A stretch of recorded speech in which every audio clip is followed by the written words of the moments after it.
She looked at him like he was invisible. Like the grease on his hands meant he had nothing worth protecting. Like a man in a work uniform couldn't possibly matter. She was wrong. Because while she was busy deciding what kind of man he was based on his clothes, someone in that lobby was already watching her daughter. And when that little girl vanished into the dark underbelly of a five-star hotel, there was only one person in that building who knew exactly what to do. The man she mocked, the man she dismissed, the man who had once carried broken soldiers out of places that don't appear on any map. If this kind of story moves you, the quiet ones, the overlooked ones, the ones who show up anyway, please subscribe to this channel and follow along until the very last word. Hit the like button and drop a comment telling me what city or country you're watching from. I want to see how far this story travels. Now settle in. This one is going to take you somewhere. The elevator in the north wing of the Harborview Grand had been making a sound for 3 days. Not a loud sound. Not the kind that sent guests scrambling for the stairs. It was a low, intermittent grinding, the kind that only a person who actually listened to machinery would notice. Most of the hotel staff hadn't noticed. The front desk manager had noticed, but decided it wasn't urgent enough to bother anyone about on a Thursday. The chief of facilities had noticed and filed a work order that sat in a digital queue somewhere between replace lobby fountain filter and repaint parking level signage. Ronan Blackridge noticed on his first walkthrough at 7:15 in the evening, and by 7:40 he had the access panel open and was 3 minutes into diagnosing the problem. He was lying on his back on the elevator floor with a flashlight clenched between his teeth when his radio crackled. Blackridge, you've got a full house tonight. Gala set up on the 4th floor. Management wants the north elevator back online before 9. He pulled the flashlight from his mouth. Working on it. That's not what I asked. I know what you asked, Davies. He clicked the radio off. The grinding was coming from a worn guide roller bracket, a $40 part that had been slowly failing for probably 2 months. Whoever had done the last maintenance inspection had either missed it or flagged it low priority and forgotten about it. Ronan wasn't angry about that. He understood how things got overlooked. He had spent years in environments where overlooking small things got people killed, and he had transferred that particular attention to detail into civilian work, not because anyone asked him to, but because it was the only way he knew how to operate. He replaced the bracket, tested the mechanism twice, rode the car up and down twice more, and had the panel closed by 8:17. The Gala was already assembling 1 floor above him. He heard her before he saw her. Not because she was loud, she wasn't, exactly. It was more that the air in a room changed when someone like Aurelia Westcott entered it. Ronan had seen it before with certain commanding officers, with certain politicians who came through on base visits, with certain people who had grown so accustomed to rooms reorganizing themselves around their presence that they no longer consciously caused it. It just happened. He was crossing the lobby with his toolbox when the main entrance opened, and she walked in with a security detail of 4, an assistant half running beside her with a tablet, and a little girl in a navy blue dress holding her mother's hand with both of hers. The girl was 7, maybe 8. Dark eyes. Hair pulled back too tight, the way children's hair gets when someone else did it for them in a hurry. She looked around the lobby the way children do when they're trying to figure out whether they're going to be bored or not. Ronan noticed the girl first. Then he noticed the woman. Aurelia Westcott was 30 years old, which was younger than most people expected when they heard her name in financial news. She had built a defense technology company from a licensing deal she made at 24 into something that was currently valued at over $1 billion and climbing, and the particular way she moved through spaces decisive, unbothered, slightly ahead of whoever was supposed to be keeping pace with her, made it obvious that she knew it. She was not unkind looking. That was the thing Ronan registered and immediately filed away, the way he registered and filed most things. She wasn't cold in the way some powerful people were cold.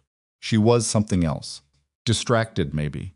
Operating at a frequency where most of what was around her had already been sorted into relevant and irrelevant, and the sorting happened fast. He was irrelevant. He knew that before she even looked at him.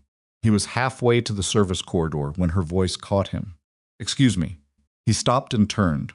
She was looking at him directly now, and the 3 executives walking with her had stopped too, the way a small group stops when the one at the front stops. Her assistant kept typing. "Is that elevator operational?" She gestured toward the north bank. "Yes, ma'am. Just finished." She looked at him, at the uniform, at the toolbox, at his hands. The look wasn't vicious. It was something closer to reflexive, the way you might glance at something and make an immediate decision about it without really meaning to. But she let that look go 1 second too long, and when she spoke again, the edge was there. The hotel is letting maintenance workers walk through the main lobby during a private event. She addressed the question to no one in particular, just loud enough that the people nearby could hear it. I thought this was a 4-star property. Does management know you're cutting through this way? One of the executives gave a short, uncomfortable laugh. Ronan looked at her. Not the look she probably expected, not embarrassed, not defensive. Just a steady, even gaze that didn't rush toward anything. 5-star, he said. She blinked. The property. It's 5-star. And the elevator you'll be using tonight was about 48 hours from taking someone on an unscheduled ride to the basement. You're welcome. He picked up his toolbox and kept walking. Behind him there was a brief silence of the particular quality that comes after someone in a crowd said something nobody expected. He heard one of the executives say something low. He heard Aurelia's assistant make a sound that might have been a suppressed laugh and might have been a cough. He didn't look back. The service corridor behind the main lobby ran parallel to the kitchen delivery area and connected to the maintenance hub where Ronan stored his equipment. It smelled like floor cleaner and the particular metallic cold of an HVAC system that had been running since October. He set his toolbox on the workbench and logged the completed repair on the tablet mounted to the wall. He was entering the part number for the roller bracket when something made him stop. Not a sound, not exactly. He stood still for a moment the way he used to stand still in places where stillness was a survival skill, letting his brain sort through the sensory input it had collected in the last 20 minutes without his conscious attention. The lobby, the gala guests, the security team, the executives, Aurelia Westcott and the child in the navy dress. Something. He went back to the lobby entrance and stood just inside the service door, which was propped open on a rubber wedge for ventilation. From here, he had a partial line of sight across the lobby floor, the check-in desk, the main seating arrangement near the window wall, the edge of the event corridor that led toward the 4th-floor gala. The little girl was sitting on a bench near the window with a woman who appeared to be some kind of events staff or personal aide. Cecily, he hadn't heard her name yet, but he'd heard the word Cecily a second time and understood it was the child's. The aide was on her phone. Cecily was watching the lobby the way children watch things when adults aren't paying attention to them. Ronan scanned left. Near the concierge desk, a man was standing with the particular stillness of someone who was trying very hard to look like he belonged. He was wearing a collared shirt, slacks, nothing unusual. He was holding a phone at roughly chest height, and the phone's camera was pointed across the lobby. At Cecily, Ronan was out the service door in 2 seconds. He crossed the lobby without hurrying, which was the right call. A man moving fast draws eyes, and he didn't want the man at the concierge desk to move. He took a path that put the central seating arrangement between himself and the man, using a group of arriving guests as cover, and made it to a position 12 feet away before the man registered he was being approached. By then, Ronan had already gotten what he needed: the phone, the angle, the number of frames the man had been capturing, the slight way he'd shifted position twice in the last 2 minutes to maintain a sightline to the child. This was not a parent photographing someone's cute kid. Ronan came to a stop near the window and did what any maintenance worker would do. Near the window, he looked at the window hardware, turned a fitting on the frame latch, made a small note on his tablet. He was 5 feet from the man now. The man glanced at him once and looked away. Ronan noted the earpiece, the barely visible cord running into the collar. The shoes clean, purpose-specific, not hotel guest shoes. He went back to the service corridor and called Davies. I need you to have someone pull up the lobby camera feed for the last 15 minutes, concierge desk area, and hold it. Don't erase, don't cycle. Why? Because I asked you to. Do it now, please. There was a pause. Davies was a good facilities manager, which meant he knew how to read a tone of voice. Done. What am I looking for? A man in a blue-collared shirt. Tell me if he leaves, and which direction. Blackridge, if something's going on. I don't know yet. Just watch. He clicked off and went back to the lobby edge. The bench near the window was empty. The aide was standing, looking around with the particular expression of someone who has just looked up from their phone and realized something is wrong. Cecily was gone. The aide's voice reached him across the lobby at the same moment, not a shout, not yet, just a voice going up one sharp register. Cecily? Cecily. Ronan was already moving. Not toward the aide, not toward the main entrance, toward the service door that stood 3 inches open on the far side of the lobby, the one that should have required a key card, The one that Ronan had passed 40 minutes ago and verified was locked. It was standing slightly open now. He pushed through and stopped. The stairwell corridor smelled like fresh outdoor air, the kind that only came in when a lower-level door was open. And on the floor near the second step, in the gap where the fluorescent light hit at the right angle, there was a smear of fresh mud, dark river mud. The kind that came from the loading dock area below, where the drainage situation had been a problem since September, and facilities had been fighting a losing battle with the gravel all autumn. Ronan went down. He didn't run. Running in a stairwell makes noise, and he needed to hear. He went fast and quiet. The way he had learned to move in places where a sound at the wrong moment was the difference between completing a mission and not coming home, and he heard the elevator lobby door open one floor above him and heard Aurelia Westcott's voice carrying down the stairwell. Completely unacceptable. She was right there. Then another voice, her head of security, a large man whose name Ronan would later learn was Garrett Ms. Westcott. She may have simply wandered. She didn't wander. Cecily does not wander. The words came out clipped and frightened, which was a different sound than her voice in the lobby had been. The edge was still there, but the confidence behind it was gone, and what was left underneath was fear wearing the clothes of anger, which Ronan recognized because he had heard it many times from many different people. He kept going down. The loading dock level was 3 floors below the lobby and connected the hotel's service infrastructure to a tunnel that ran beneath the waterfront access road. In 10 years of hotel construction, renovation, and operation, this tunnel had served as a utility passage, a storage space, a venue for 2 unsuccessful attempts at a staff shortcut, and according to building records Ronan had read when he first took the job, an emergency vehicle access route that nobody on staff remembered existed anymore. Ronan remembered.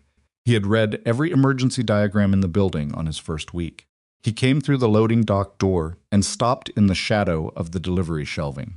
The dock was mostly dark. 2 figures were moving near the far end. One was large, the kind of large that came from actual physical training, not the gym membership kind. The other was smaller, and being half carried, half directed, a small shape in a navy blue dress that wasn't moving the way a child should move. Cecily wasn't unconscious. She was frozen. That particular stillness children sometimes go to when they are too frightened to make a sound, and the animal brain takes over and says, "Be still, be very still." There was a third man near the dock vehicle entrance, speaking into a phone, watching the door. 3 men, 1 child, a vehicle entrance. Ronan looked at the emergency control panel on the wall to his right. He had serviced it 11 days ago. He knew exactly what it did. He also knew he had about 90 seconds before whoever was outside that vehicle entrance made a decision. He crossed to the panel. The emergency control panel was a gray steel box mounted flush to the loading dock wall, about the size of a large dictionary, with a hinged cover that required a facilities key to open. Ronan had that key on the same ring as every other key he carried on shift. He had it open in 4 seconds.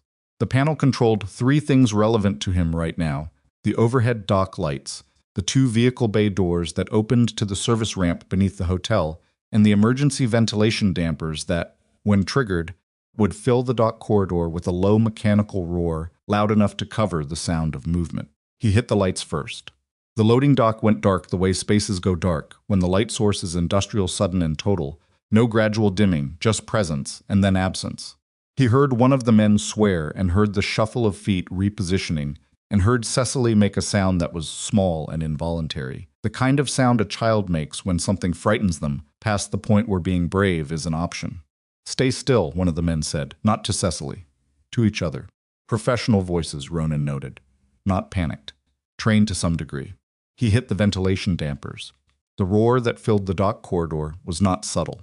It was the sound of a building breathing hard, a mechanical exhalation that came from overhead vents and bounced off concrete walls and made it genuinely difficult to locate another person by sound. It also meant that whatever Ronan did in the next 45 seconds would be partially masked. He did not go for all 3 men at once. That was a decision made in about a quarter of a second, and it was the right one. 3 men of that caliber in a small space, in the dark, when they were already repositioning, and therefore moving, that was a mathematics problem, with unacceptable risk variables if a 7-year-old girl was somewhere in the middle of it. He went for the man nearest to Cecily. He knew where the man was, because he had fixed the position in his memory in the last 5 seconds before the lights went out, and because the man's shoes were making a particular sound on the concrete weight shifting slightly right, which meant he was turning. Ronan came from the left. The takedown was quick and quiet and not without effort. The man was large in the way Ronan had noted before: actual muscle, actual training, and he got one arm partially free before Ronan's weight and leverage finished the argument. They went down against the shelving rack, and the rack took the impact with a sound that was loud, but within the range that the ventilation system partially absorbed. Cecily screamed. It was a small scream, cut off almost immediately, which told Ronan that one of the remaining men had grabbed her. That changed his calculation. He needed to be on his feet in the next 3 seconds. He was on his feet in 2. "Who's there?" One of the men, voice controlled but elevated. A flashlight beam swept across the dock. "Show yourself." Ronan was already behind the second rack. "This doesn't have to go further," the same voice said. "Walk away. You don't know what you're involved in." Ronan didn't respond to that. Instead, he picked up a steel coupling fitting from the shelf beside him, heavy, smooth, a leftover from last month's pipe repair, and threw it hard toward the far corner of the dock. The flashlight swung left. Ronan moved right. He came around the second man's blind side, and the next 30 seconds were not clean or controlled, or anything resembling what you saw in movies. The man was quick, and he caught Ronan once across the jaw, with an elbow that sent white light through the edge of his vision, and made his back teeth taste like copper. Ronan shook it off the way you shake things off when you've been hit harder and had to keep going anyway, and he put the man down with 2 moves that left no room for discussion.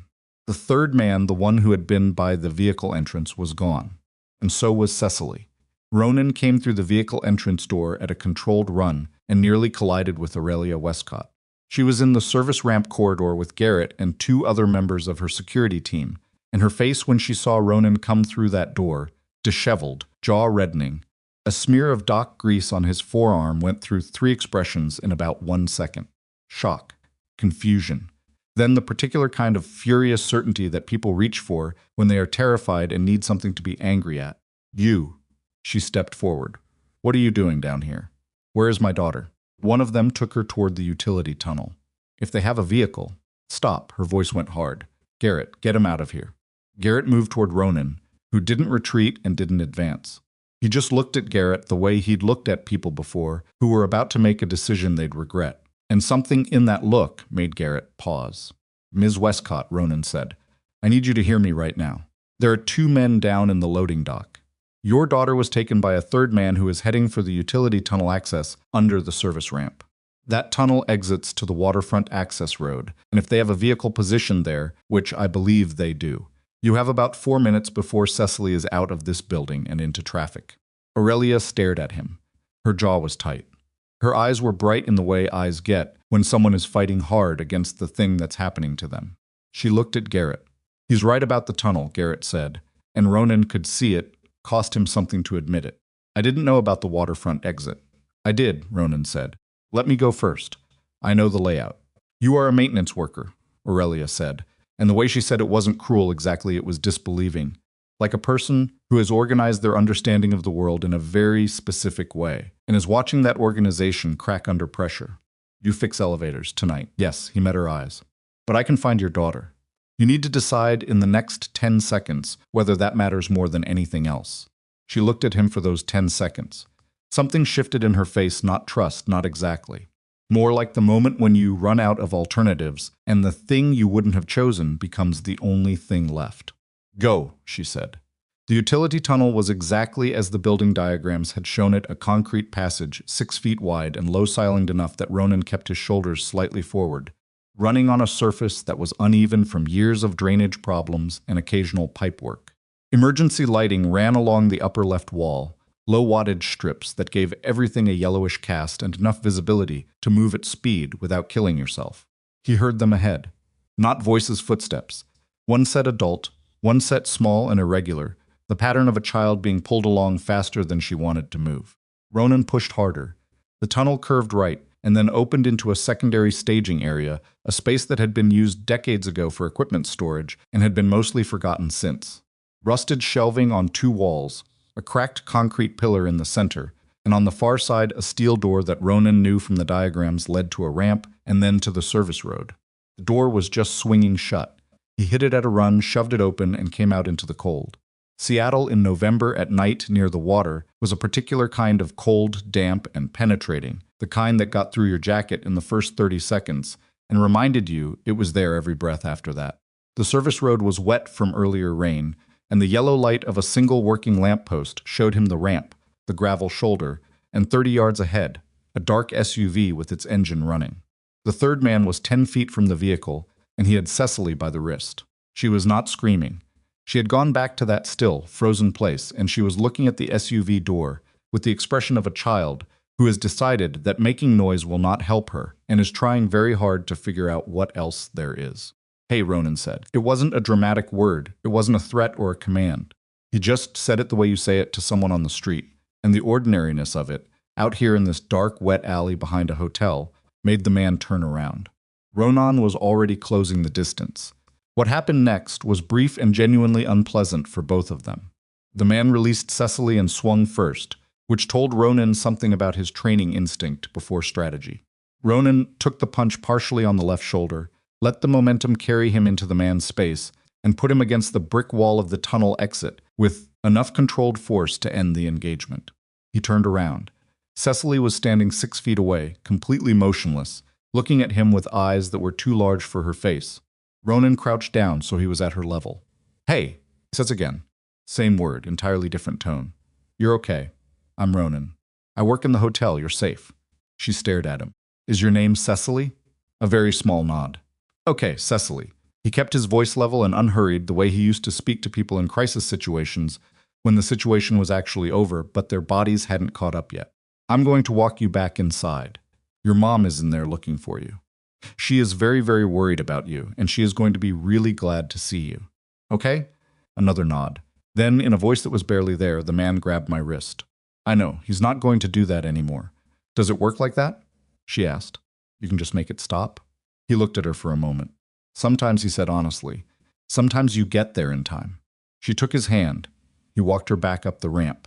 Aurelia met them at the tunnel entrance, and the sound she made when she saw Cecily was not something that had anything to do with billionaires or technology companies or anything that had happened in the lobby earlier that evening. It was just the sound a mother makes, low and involuntary, and released from somewhere that money and status had no access to. She went to her knees on the concrete floor and pulled Cecily against her, and Cecily, who had held herself together with remarkable discipline for a 7-year-old, finally let go and cried into her mother's shoulder with the uncomplicated totality that children cry when they know they're finally allowed to. Ronan stood back. Garrett was already on the phone, calling it in. 2 of the other security team members moved past Ronan toward the tunnel to secure the man he'd left against the wall. The loading dock team would find the other 2. Davies appeared at the corridor junction behind them, out of breath. Blackridge. "What in the call Seattle PD," Ronan said quietly. "Loading dock level, service ramp, and the utility tunnel exit on the waterfront side. Tell them to send tactical." Davies looked at Cecily in Aurelia's arms. His face changed. "Right," he said, and got on his radio. Aurelia looked up over Cecily's head at Ronan. Her mascara had run. Her hair, which had been precise and deliberate when she walked in 2 hours ago, was coming loose on one side. She was still on her knees on a concrete floor in a dress that cost more than Ronan made in a month, and she didn't seem to be thinking about any of that. She looked at him, and she didn't say anything for a long moment. Then, "Who are you?" It was a question, but the way she asked it, not rhetorically, not with any residue of the earlier dismissal, told him she was asking it for real. "I'm the maintenance technician," he said. "I fixed your elevator."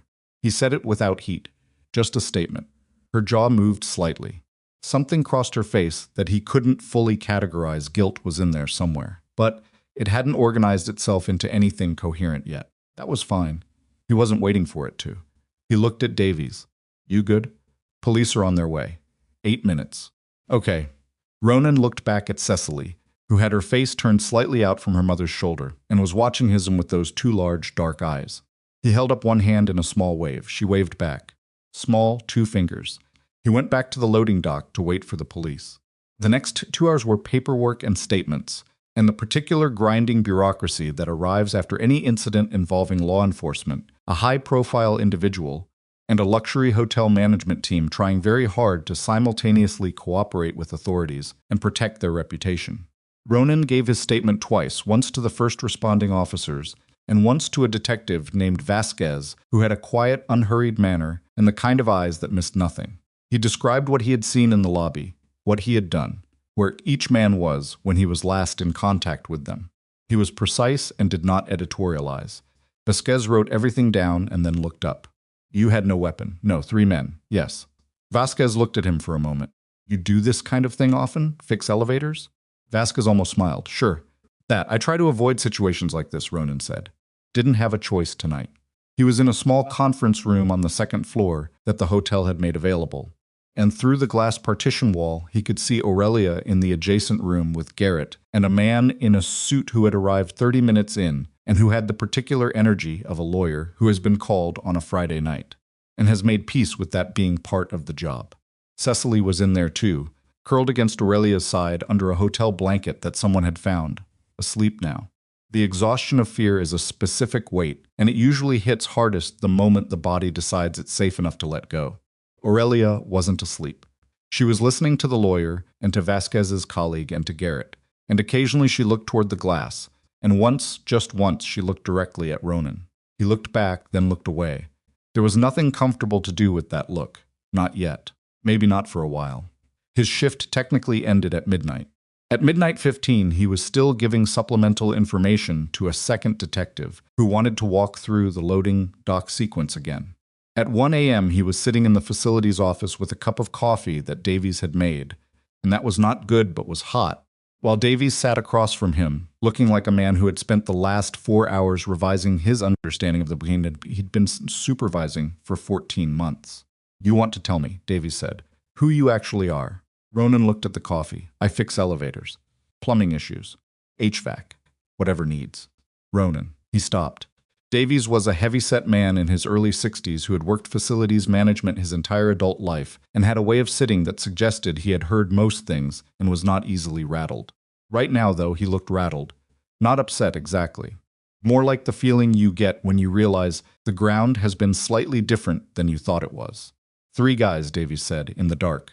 Ronan drank his coffee and didn't say anything. My brother-in-law did 2 tours in Fallujah, Davies said. Came back different. Moved different. Talked different. Had that same thing you have where you notice things. Before things happen. He paused. That's not hotel maintenance training. Ronan set the cup down. No, he said, it's not. Davies nodded slowly. You don't have to tell me anything. I appreciate that. But I'm going to tell you that whatever it is, it's yours. And I don't particularly think it changes anything about working here. He picked up his own cup. You're a good technician. You show up. You do the work right the first time. He paused again. And apparently you also do other things. Ronan was quiet for a moment. I have a daughter, he said. 8 years old. Her name is Hallie. He looked at the window, which showed nothing at this hour except his own reflection, and Davies and the fluorescent light behind them. After her mother died, I needed a life that was predictable. A job that had known edges. Where I came in, I did the work. I went home. He stopped. Cecily is close to Hallie's age. Davies didn't say anything to that. He just nodded once, the way older men sometimes nod when they understand something, without requiring it to be explained further. I'm going to need to take tomorrow off, Ronan said. I should be home when Hallie wakes up. Take the weekend, Davies said. The elevator will still be broken when you get back. Ronan almost smiled. The elevator is not broken. Then the fountain filter. Something. There's always something. Davies waved a hand. Go home, Blackridge. He called the neighbor who had Hallie before he left the building, a woman named Mrs. Pack, who lived 3 houses down, and who had 4 grandchildren of her own, and treated watching Hallie as less of a favor and more of a personal project. She answered on the 2nd ring, which meant she had been up. She's asleep, Mrs. Pack said immediately. I already checked twice. She had 2 helpings of bibimbap for dinner and told me my kitchen smells like her dad's, except mine smells like actual food. That sounds like her. She drew a picture of a whale for me. It has 7 legs. She says all animals should have more legs in case one breaks. I know, she told me. He could hear Mrs. Pack smiling. Ronan, you sound tired. Long night. There was something on the news. A hotel, that fancy one on the waterfront. I'm fine, he said. A pause. Okay, Hallie's fine. She's here. Take your time. He thanked her and hung up. He sat in his truck in the hotel parking structure for about 3 minutes before he started the engine. Outside, the rain had come back, a light, persistent drizzle that made the city lights smear and run on the wet surfaces of everything. He could see, if he craned slightly, the edge of the harbor through the parking structure, opening black water, distant lights, the blinking red of a navigation marker somewhere out there doing its patient, repetitive job. He had not told Vasquez everything. He had told Vasquez everything relevant to the immediate criminal case.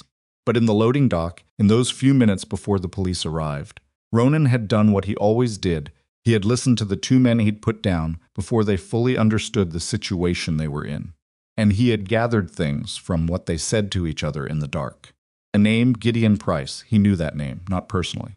Professionally, or rather, in the way that people who spent years in specialized environments developed an awareness of certain other names in certain other environments. Price had been at the periphery of a defense technology scandal 6 years ago, the kind that produced congressional testimony and corporate restructuring, and ultimately not much accountability.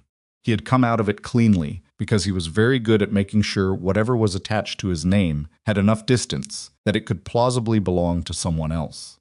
Aurelia Westcott's company, Ronan, had pieced this together from the fragments he'd collected, was built on technology that Price had been a part of developing in the early days, before the partnership dissolved. Dissolved badly, based on the tone of the two men in the loading dock.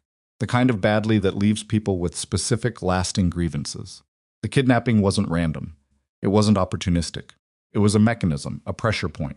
Take the child. Apply the pressure.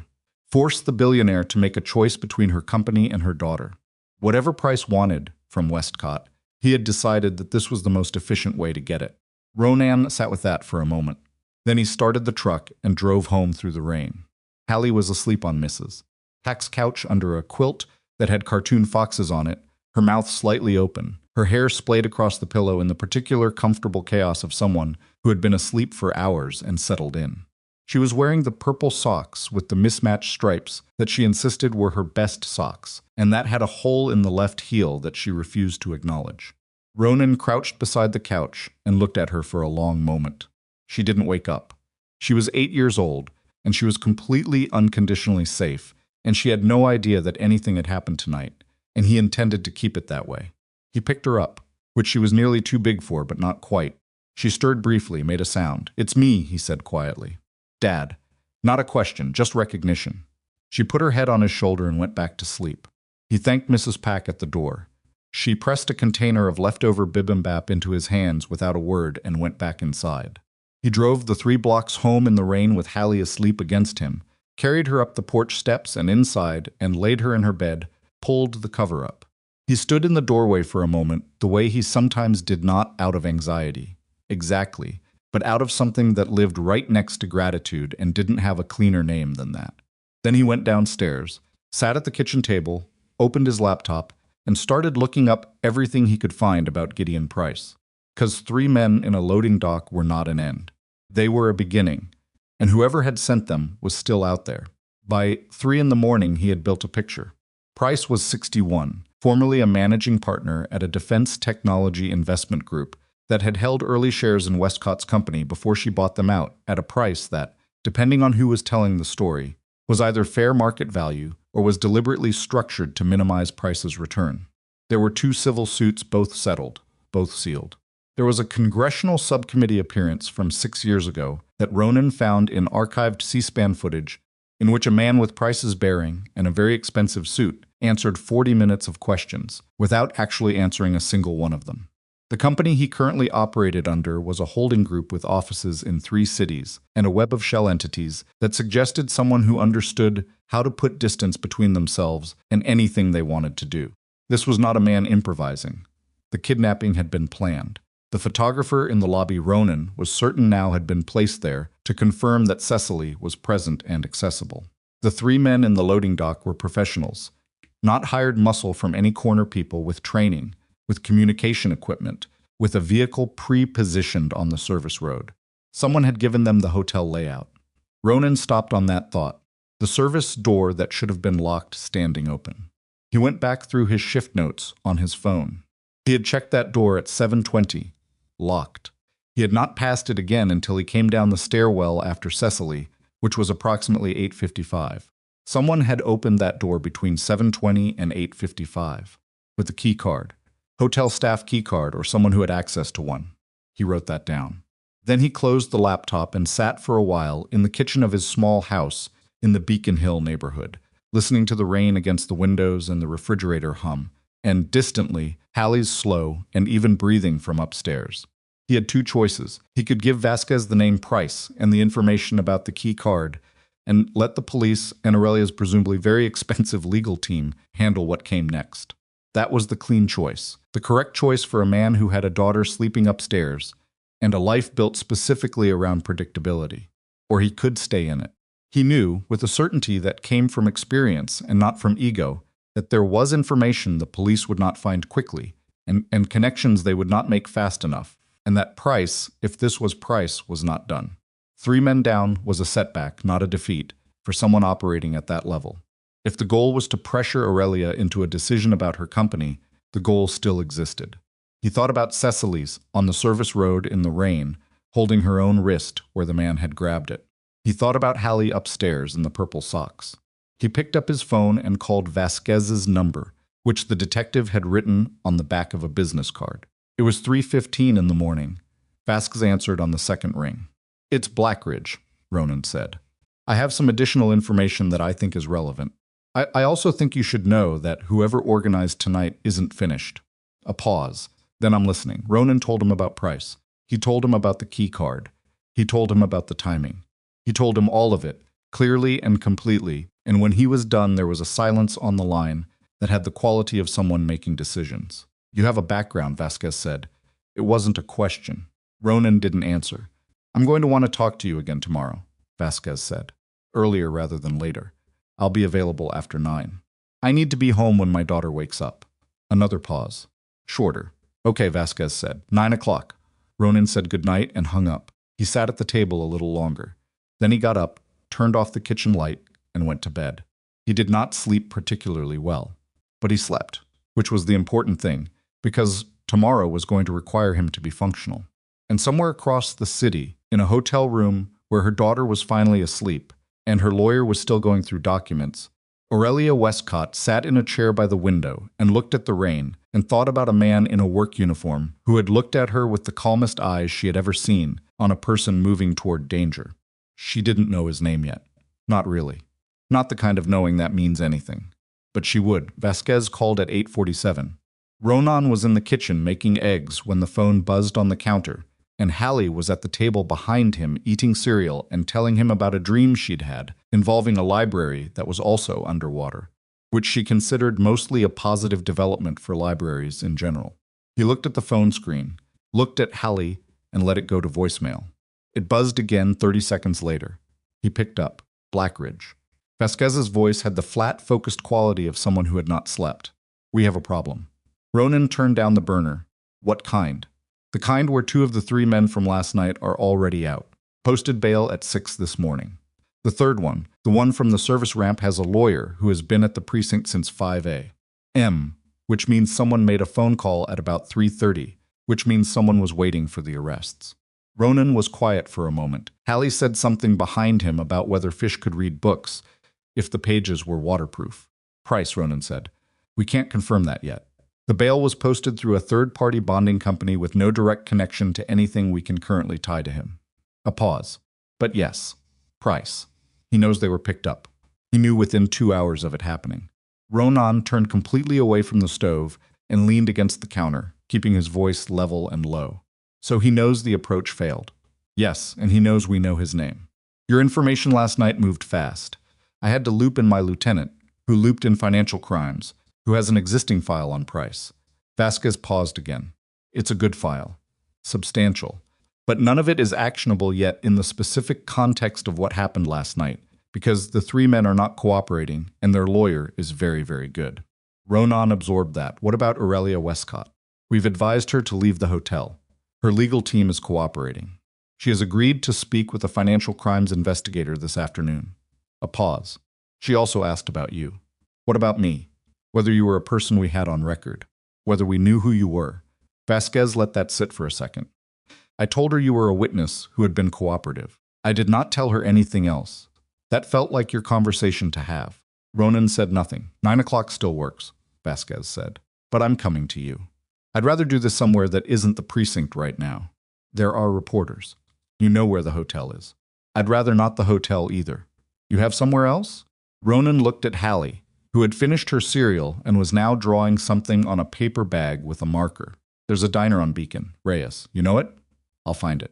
They hung up. Ronan finished the eggs, put the plate in front of Hallie, who informed him, without looking up, that she had already eaten cereal, and therefore this was technically a second breakfast, and he said that was correct, and she should eat it anyway. She ate it. He called Mrs. Pack at 8:50 and asked if Hallie could come over until noon, and Mrs. Pack said yes, in the tone of someone who had already heard enough of the news to have opinions about last night and was politely not sharing them yet. He drove Hallie over, walked her to the door, and accepted the look Mrs. Pack gave him over Hallie's head the look that said they would talk later, when small ears were not present.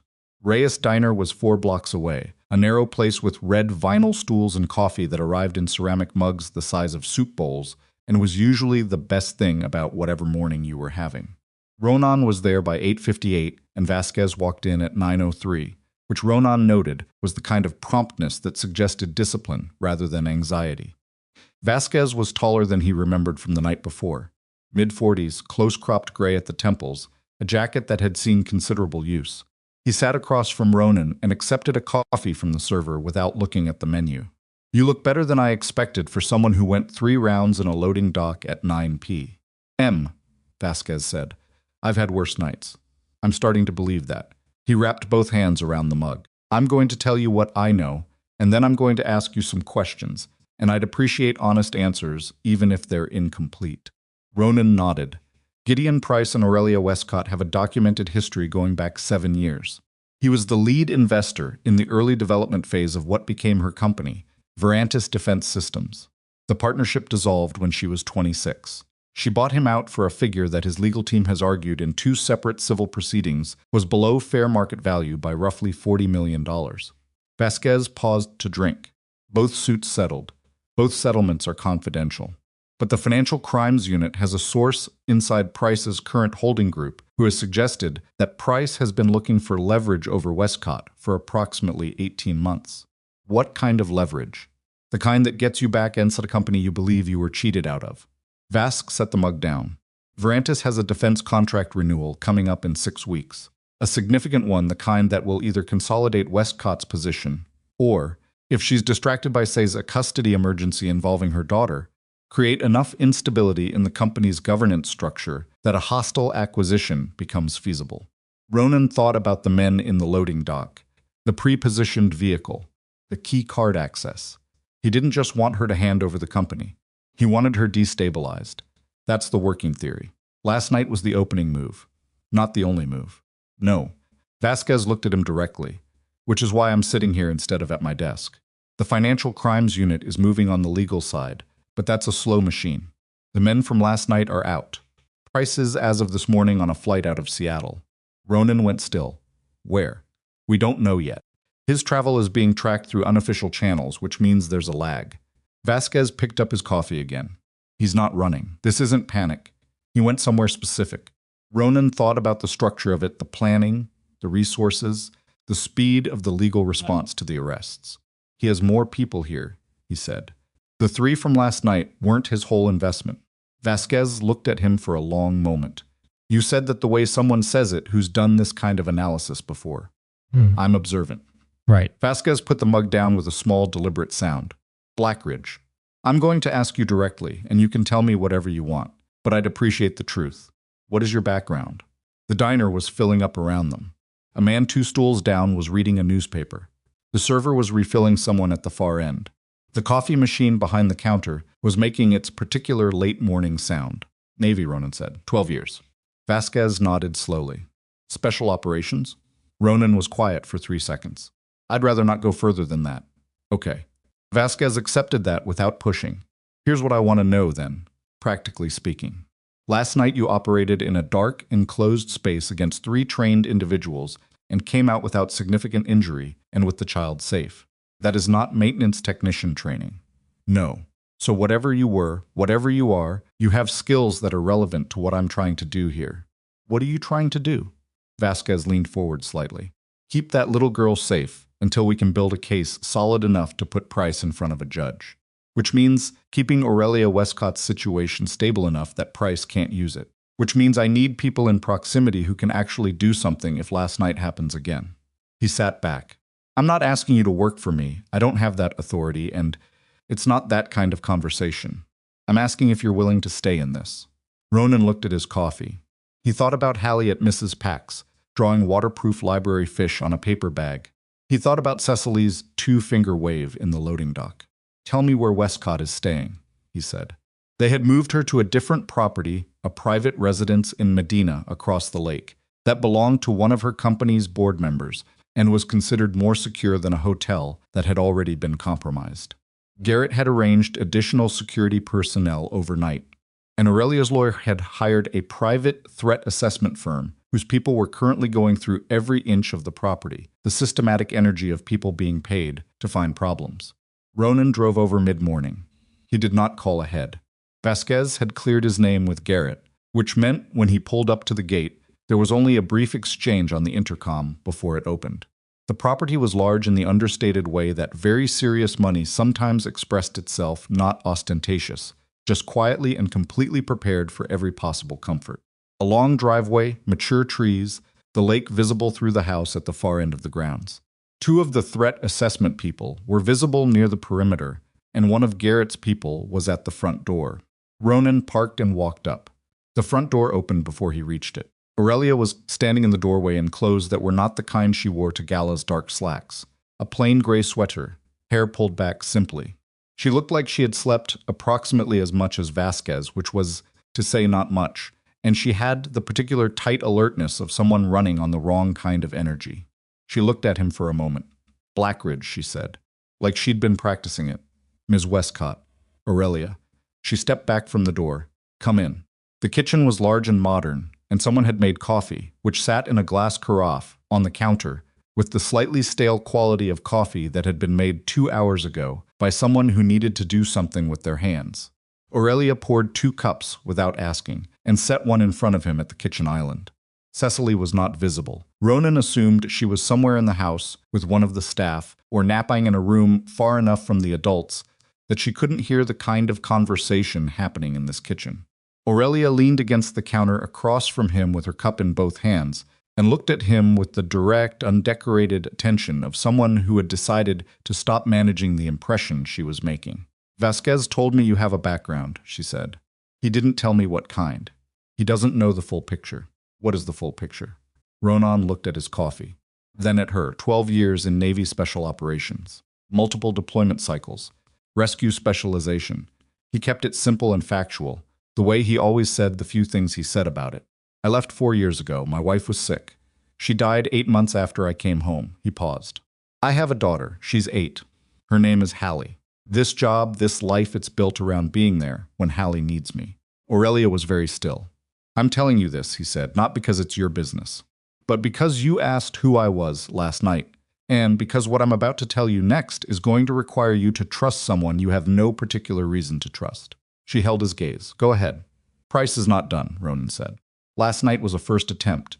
The men he used are out of custody as of this morning.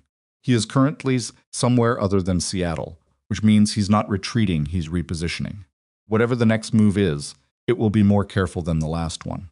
Because the last one failed publicly, and men like Price don't absorb public failures without making sure the next attempt is harder to trace. Aurelia's jaw was tight. Vasquez said something similar. Vasquez is right. But Vasquez is working through institutional channels, which are slow and are going to be slower because Price knows how to use the legal system as insulation. He leaned forward slightly. I need to know what he wants from you. Specifically, not the general version. What is the thing he believes you have that he's owed? She was quiet for a moment. Sit down, she said, not unkindly. Just practical. He sat. She sat across from him, and she told him the story she told was not simple, and she did not tell it simply. She told it the way people tell things they have not told many times, with occasional stops, with corrections, with the particular texture of a narrative that hasn't been smoothed into a rehearsed version yet. 7 years ago, she had been 23 and working as a technology licensing consultant, and she had brought a defense application concept to a meeting that Price's investment group had arranged. The concept was hers. She was very clear about that, and the clarity in her voice when she said it was not defensive but absolute. The intellectual architecture, the core application, the defense sector integration pathway. All of it was hers. Price had provided the capital to develop it. That had been genuine, and she did not minimize it. He had also, in the 3 years of their partnership, progressively attempted to reframe the ownership of the underlying technology in internal documents in ways that would have, over time, shifted the formal attribution of the core patents. She had caught it when she was 25. Her own attorney had caught it, and she had spent the following year building the case quietly and methodically, and had executed the buyout in a way that legally excised Price from the company, while also ensuring that the patent attribution was unambiguously corrected in the record. He believes I stole from him, she said. That's how he tells the story to himself, that a 25-year-old woman outsmarted him and took something that belonged to him. She paused. What he actually believes is that someone who should have stayed manageable didn't, and that the natural order of things was disrupted. And the defense contract renewal. Ronan, 6 weeks. It's a 9-year renewal with the Department of Defense. If it goes through, and it should, the technical case is strong. Verantis becomes effectively acquisition-proof. The company's value and its government relationship become inseparable in a way that makes hostile action impractical. She turned the cup in her hands. If something destabilizes me before that renewal goes through, the governance structure becomes vulnerable. His holding group has been quietly accumulating shares through subsidiary entities for 18 months. Not enough to control anything yet, but enough that if I were distracted, if there were a custody situation, a personal emergency, a reason for the board to question my operational stability. She stopped. Ronan finished it. He could call a confidence vote, push for interim leadership, create enough instability that the renewal gets delayed or restructured. Yes. He sat with that for a moment. He took Cecily to break you before the renewal, not after. He needed me broken early enough to matter. The kitchen was quiet. Outside, through the large windows, the lake was flat and gray-green and entirely indifferent to what was happening in this house. Okay, Ronan said. Then we protect both things. You and the company. 6 weeks. She looked at him with an expression that was complicated and did not try to simplify itself. Why? She said. Why what? Why are you here? Vasquez cleared your name through Garrett. You could have been done last night. You'd found Cecily. You'd given your statement. She tilted her head slightly. You have a daughter. You have a life you built specifically to be stable and safe. Why are you sitting in this kitchen? It was a fair question, and she asked it without agenda, which was why he gave her an honest answer. Because last night I found Cecily on a service road in the rain, and she asked me if it worked like that, if you could just make something stop. He looked at the lake through the window. I told her sometimes you could if you got there in time. I'd rather make sure I got there in time the first time, so there doesn't have to be a second time. Aurelia was quiet for a while. I owe you an apology, she said. For last night. In the lobby. I do. She said it firmly, not dramatically. What I said about you, the way I looked at you. That was wrong. I was rude in a way that I don't think I would have been if you'd been in a different uniform. And that's the part that I haven't stopped thinking about since you came back through that tunnel door with my daughter. She paused. It would be convenient to say I was stressed about the gala or distracted with work, but the truth is that I do that. I sort people fast. I decide what they are before they've shown me. And last night showed me exactly how badly that can fail. Ronan looked at her. He believed her. Not because she said the right words, but because she said them like they cost something. Apology accepted, he said. She nodded once. Short. The way she probably did most things. So what do we do? She said. We start with Price's people who are still in the city, he said. There are more of them. And I think one of them is someone who works in this building or worked in the hotel because the service door that Cecily was taken through required a key card and the timing was too precise for a guess. That conversation happened at 10:15 in the morning.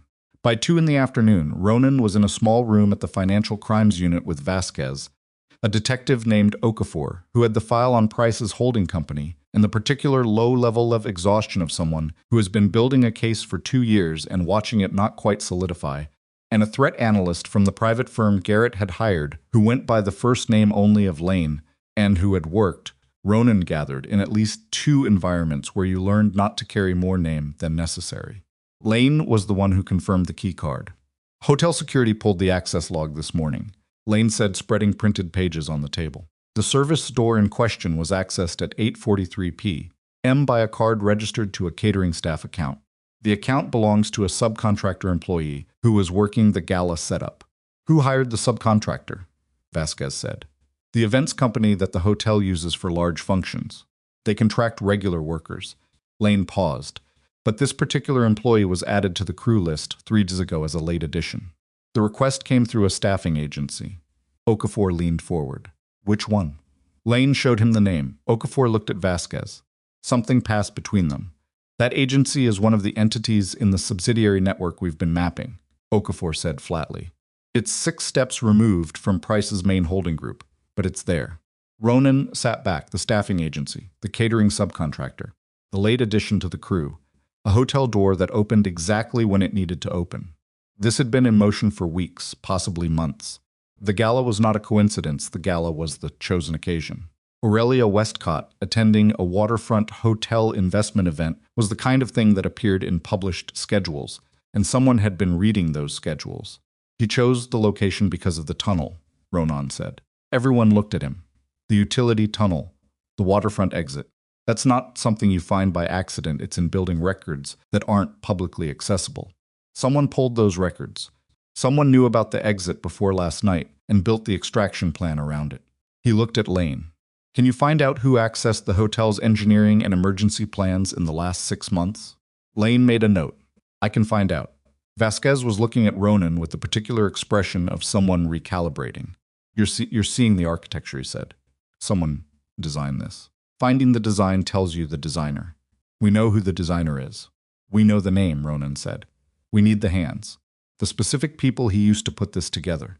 Because some of them are still here, and because the next move is going to be built the same way planned carefully, using access that looks legitimate. He looked at Okafor. What does Price need for the hostile acquisition play to work? Okafor pulled a document from his folder. A formal request for a board confidence review requires signature from any 3 members of the Verantis board. Price doesn't have 3 members. He has indirect relationships with 2 through investment connections. He needs a 3rd. Who are the other board members? 7 total. 4 are Westcott loyalists. Effectively, they've been with the company since the beginning. 1 is genuinely independent. The remaining 2 are the ones with Price connections. He spread a sheet. The independent one is a man named Howard Callum, 70 years old. He was brought on 18 months ago at the recommendation of an outside governance consultant. Who hired the consultant? Ronan said. Okafor looked at the paper. Then he looked up. The recommendation came through a corporate advisory firm. Lane said, "Tell me the name of the firm." Okafor said it. Lane opened his laptop and typed for 30 seconds. Then he turned the screen slightly, not all the way, just enough that Vasquez could see it. Vasquez looked at the screen and looked at Ronan and said quietly, "It's in the network." Ronan nodded. So Callum was placed, it would appear so. And Price is repositioning to apply pressure to Callum. He thought about the flight out of Seattle. Where was Callum this morning? Nobody answered that question immediately, and the 30 minutes it took to answer it were the most useful 30 minutes of the afternoon. Because the answer that Howard Callum had departed Seattle by private car at 6 a.m. and was currently at a resort property 3 hours south, where he had a standing reservation, confirmed the shape of what Price was doing with enough precision that Vasquez was on the phone to a federal contact within 5 minutes. Ronan stepped out of the room. He stood in the hallway of the Financial Crimes Unit and called Hallie. She answered immediately. Did you know that Mrs. Pack has a book about whales that is 112 pages long? I did not know that. I read 40 pages. That's a lot of pages. Whales can hear each other from really far away, she said, like across the whole ocean, even when they can't see each other. That's true, he said. I know that. Do you think they know what the other whale is saying, or just that it's there? He leaned against the hallway wall. Outside, through a window, at the end of the hall, the city was going about its afternoon the way cities did, indifferent to what was happening in any particular building within them. I think they probably know both, he said, that the other whale is there, and that it's okay. Hallie was quiet for a second. I like that. Me too. Are you coming home for dinner? Yes, he said. I'll be home for dinner. Save me some of whatever Mrs. Pack makes. She made beef stew. That's a good thing to save. She hung up with the characteristic lack of ceremony of an 8-year-old who had gotten the information she needed and was ready to return to Wales. He stood in the hallway a moment longer. He got back to Medina at 4:30. Aurelia was in a call with her legal team that had been going since 2. Garrett was coordinating with the new security perimeter. Cecily was in the garden with one of the household staff, visible through the large kitchen windows, crouched over something near the stone wall that Ronan gathered was either an interesting rock or some kind of insect she had decided to investigate. Lane was at the kitchen table, going through the building access records she'd requested from the hotel. Anything? Ronan said. Someone accessed the engineering file archive for the Harborview Grand on 2 separate occasions in the last 90 days, Lane said, both from an internal hotel system terminal. The user ID traces to an account that was created for a facilities consultant, hired for a renovation assessment in August. She paused. The consultant firm's contract was arranged through You Can Guess. The 3 steps removed. But, yes. He sat down across from her. So they've been planning this since August. The gala was in November. That's 3 months of preparation. Minimum. For one attempt that failed in 40 minutes. Lane looked at him.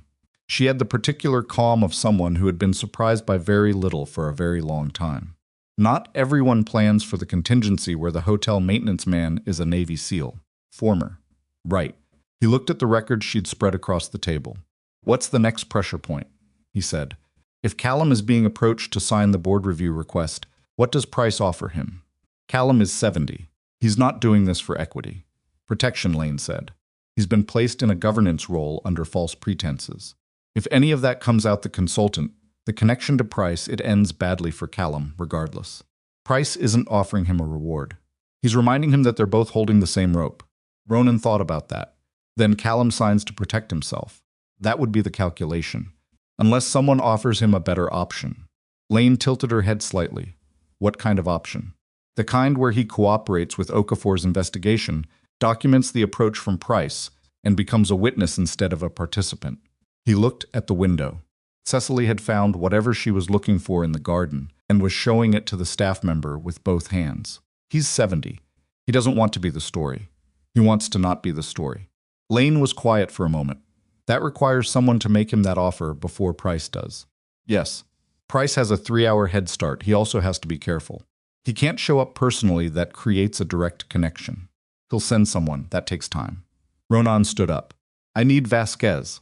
He had Vasquez on the phone in 2 minutes and told him what he was thinking, and Vasquez was quiet for long enough that Ronan thought he might have been writing. Then, if Callum agrees to cooperate, his testimony about how he was placed on the board, combined with the subsidiary network documentation Okafor already has, combined with last night, it builds the case solid enough to move on, Ronan said. It might. A pause. I'm going to need someone to go to Callum, before Price's people get there. Someone he doesn't know is law enforcement. Ronan was already looking at the car keys on the counter. How far south, he said. 3 hours and 20 minutes in the end, because the interstate had construction and because Ronan had left at 5:15 and traffic was doing what traffic does in the early evening, which is remind you that everyone else has somewhere to be too. He called Davies on the way. You're not coming back tonight, Davies said. It wasn't a question. Probably not. Hallie, Mrs. Pack. Okay. A pause. Is this still the thing from last night? Yes. Davies was quiet for a moment. You know that what you're doing is not actually your job. I know. Okay, Davies said again. Check in when you can. The resort was a private property on the coast, the kind of place that existed specifically so that people with money could feel like they were somewhere that money couldn't find them, which was an irony that mostly went unexamined. Ronan pulled up at 7:40 and called Vasquez, who had already spoken with the resort management and had arranged the conversation.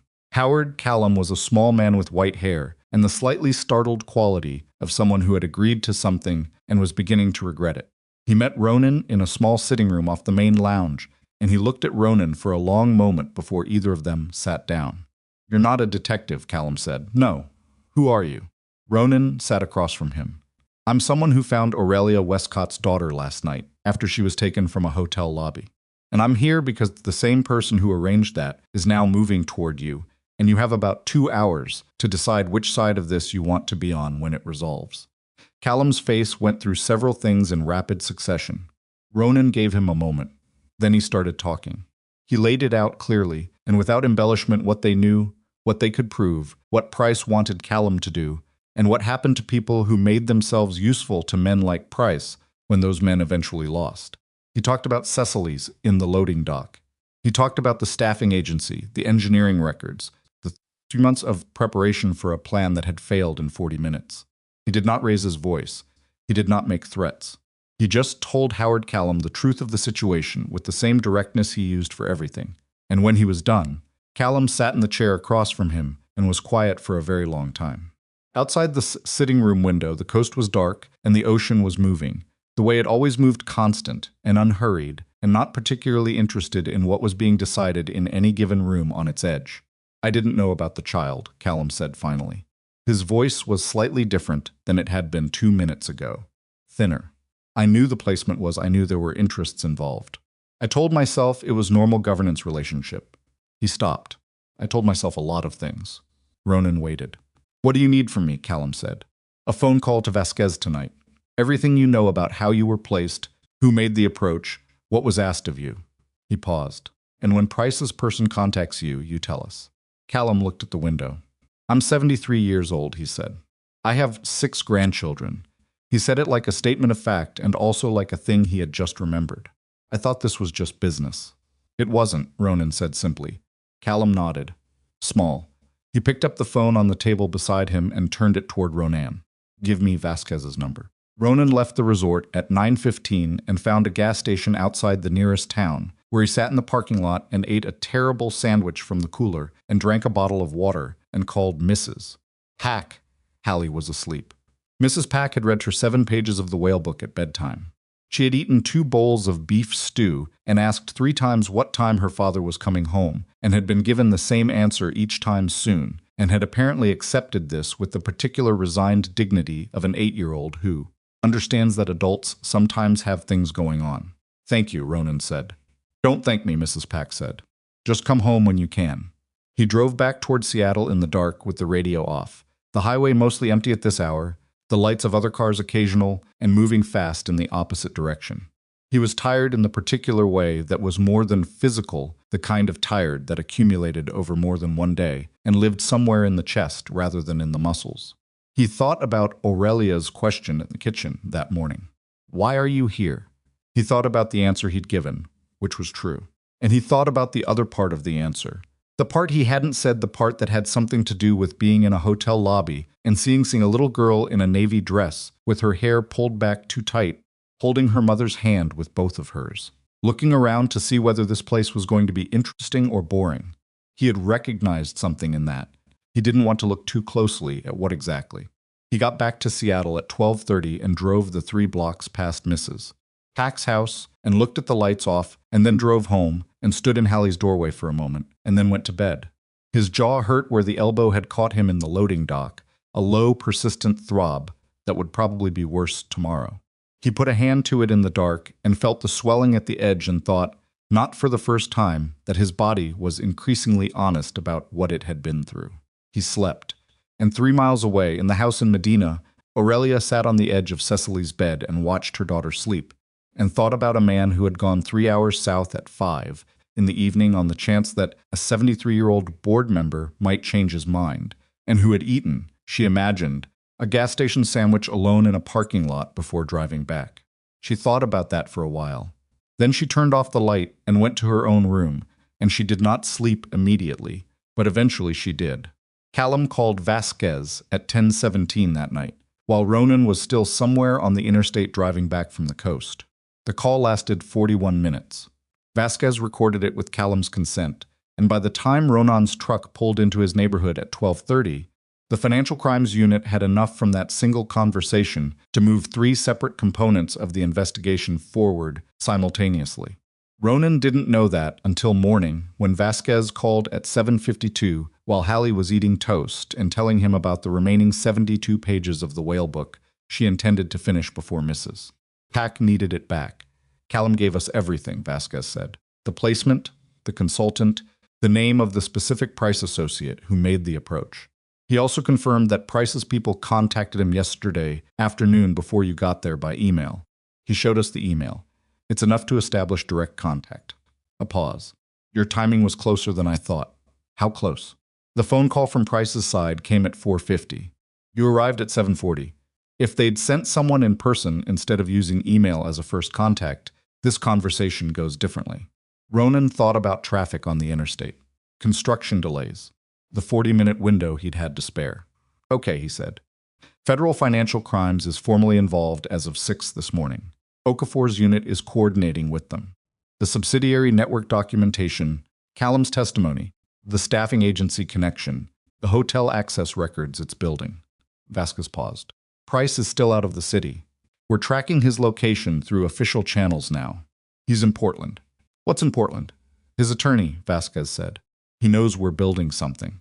He's positioning himself legally. Callie said from the table, Dad, is that work? Yes. He held up one finger to her. She pointed at his toast, which was getting cold. He picked it up and ate a piece standing by the counter, and she appeared satisfied with this. What do you need from me today? Ronan said into the phone. Nothing today, Vasquez said, and the word landed strangely after 3 days of constant motion. Stay close. Be available. Let us do the institutional work for the next 24 hours. A brief pause. Also, and I say this with complete professional respect, eat something real and sleep more than 4 hours. Ronan looked at the toast, working on it. He hung up, finished his toast, standing at the counter, and sat across from Hallie, who was reading the whale book propped against the cereal box. 7 legs, he said, pointing at the illustration she had opened. Whales don't have legs, she said without looking up. You told me all animals should have more legs. That's different. Whales evolved out of legs. They had them and gave them up. She turned a page. That's a choice. He looked at her for a moment. That's a fairly sophisticated biological concept for someone who's 8. The book explains it. She looked up. Will you be home tonight? Yes, he said. And this time it was simple and certain, and he didn't need to calculate anything. She nodded and went back to the whales. He took Hallie to school himself, which he hadn't been able to do in 3 days, and walked her to the entrance the way he usually did, and she hugged him once quickly and efficiently, the way she hugged everything completely and then done and ran inside without looking back. He stood on the sidewalk for a moment in the November cold and watched the door close. Then he drove to the hotel. Davies met him in the facilities office with the expression of someone who had been waiting for a specific conversation and was now going to have it. You look like you got hit, Davies said. I got hit. By what? An elbow. Davies looked at the bruising along Ronan's jaw and appeared to consider this for a moment. The jaw okay? It's fine. Sore.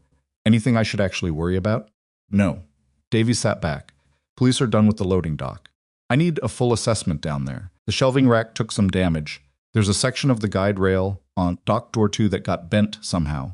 And the ventilation damper switch needs to be recalibrated because someone he looked at, Ronan, cycled it past its normal operating range.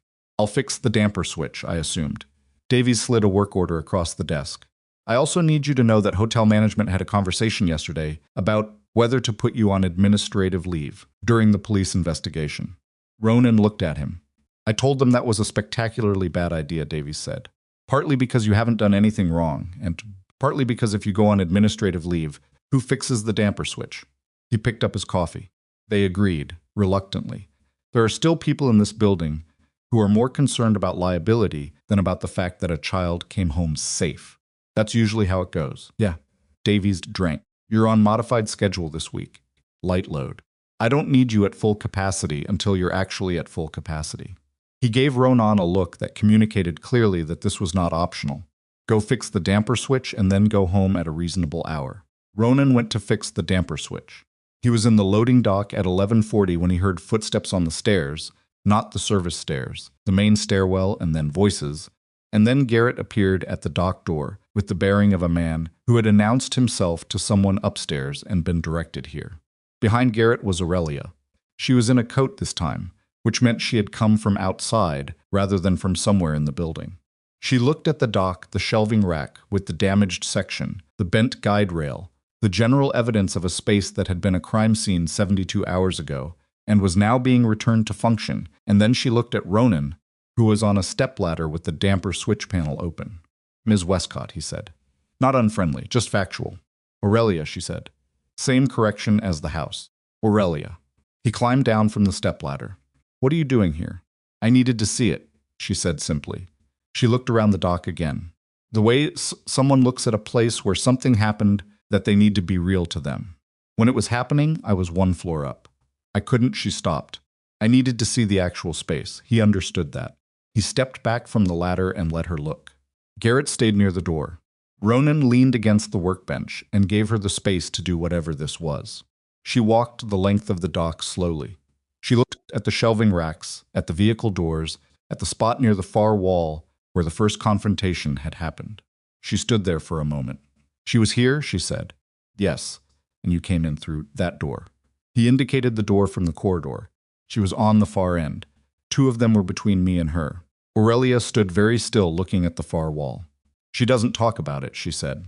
"Cecily. I've asked her a couple of times just gentle questions, not pushing. She says she's fine and then she changes the subject." She paused. "Her therapist says that's not necessarily avoidance. That some kids process things by setting them aside and coming back to them later on their own schedule." Another pause. "I don't know how to help her if she won't tell me what she needs. She trusted you enough to tell you she was fine," Ronan said. "That's not nothing. Some kids go completely silent." Aurelia turned and looked at him.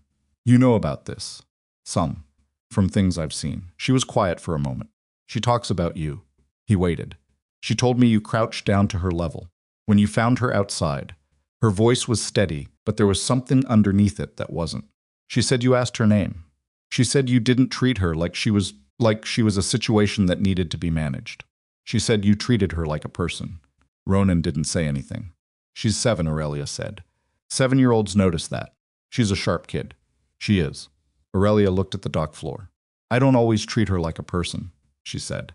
Not as a confession delivered for effect, just as a thing she was saying out loud.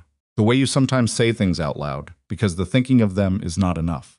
"I treat her like something I'm responsible for." "Which I am. But there's a difference." She looked up. "I look at what you described, crouching down, asking her name, talking to her like her being scared, was the most important thing in the room, and I don't know that I always do that." "You were on your knees on a concrete floor the minute you saw her," Ronan said. "I saw that." She looked at him. "That wasn't a billionaire with a child. That was a mother." He said it simply. "Give yourself that." She held his gaze for a moment and then looked away, and he could see from the way she held her jaw that she was deciding whether or not to say the next thing. "I want to do something for you," she said. "I know you've told Vasquez you don't want anything he mentioned it. And I'm not coming here with a check or an offer." She looked at him directly. "I just want to know if there's something. Anything. Because the alternative is that I spend the next year knowing that a man I was rude to saved my daughter's life, and I offered him nothing, and I can't do that." Ronan was quiet for a moment. "There's nothing," he said. "Not like that." "Like what?" "Like a transaction." He said it without heat. "What happened with Cecily wasn't. I wasn't performing a service. You don't owe me payment. I know that." She said it with a small edge that wasn't directed at him, more like she was mildly frustrated with herself for not finding the right language. "I know it's not about payment. I'm trying to find a way to make it feel even," he said. She stopped. "It doesn't have to feel even," he said. "What happened happened. Cecily's home. That's complete on its own." Aurelia looked at him for a long time in the loading dock with the fluorescent lights overhead, and the city sounds muffled by the concrete walls and the bent guide rail on door 2 waiting to be fixed. "You're very difficult to help," she said. "People have mentioned that." Something shifted in her face. Not quite a smile, something quieter than that. "Come for dinner," she said. "Not as a not because of any of this. Just dinner. Bring your daughter. Cecily wants to meet her." He looked at her.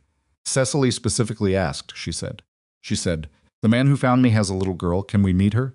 Those were her exact words. She paused. "I'm not above using my 7-year-old as leverage." Ronan almost smiled, almost. "Saturday," he said. "Saturday." He spent the rest of the week in the dock and through the hotel doing the work that needed doing, fixing the things that broke, and by Thursday the damper switch was recalibrated, and the shelving rack had been repaired, and the guide rail on door 2 was straight again. The hotel had returned to its ordinary operation.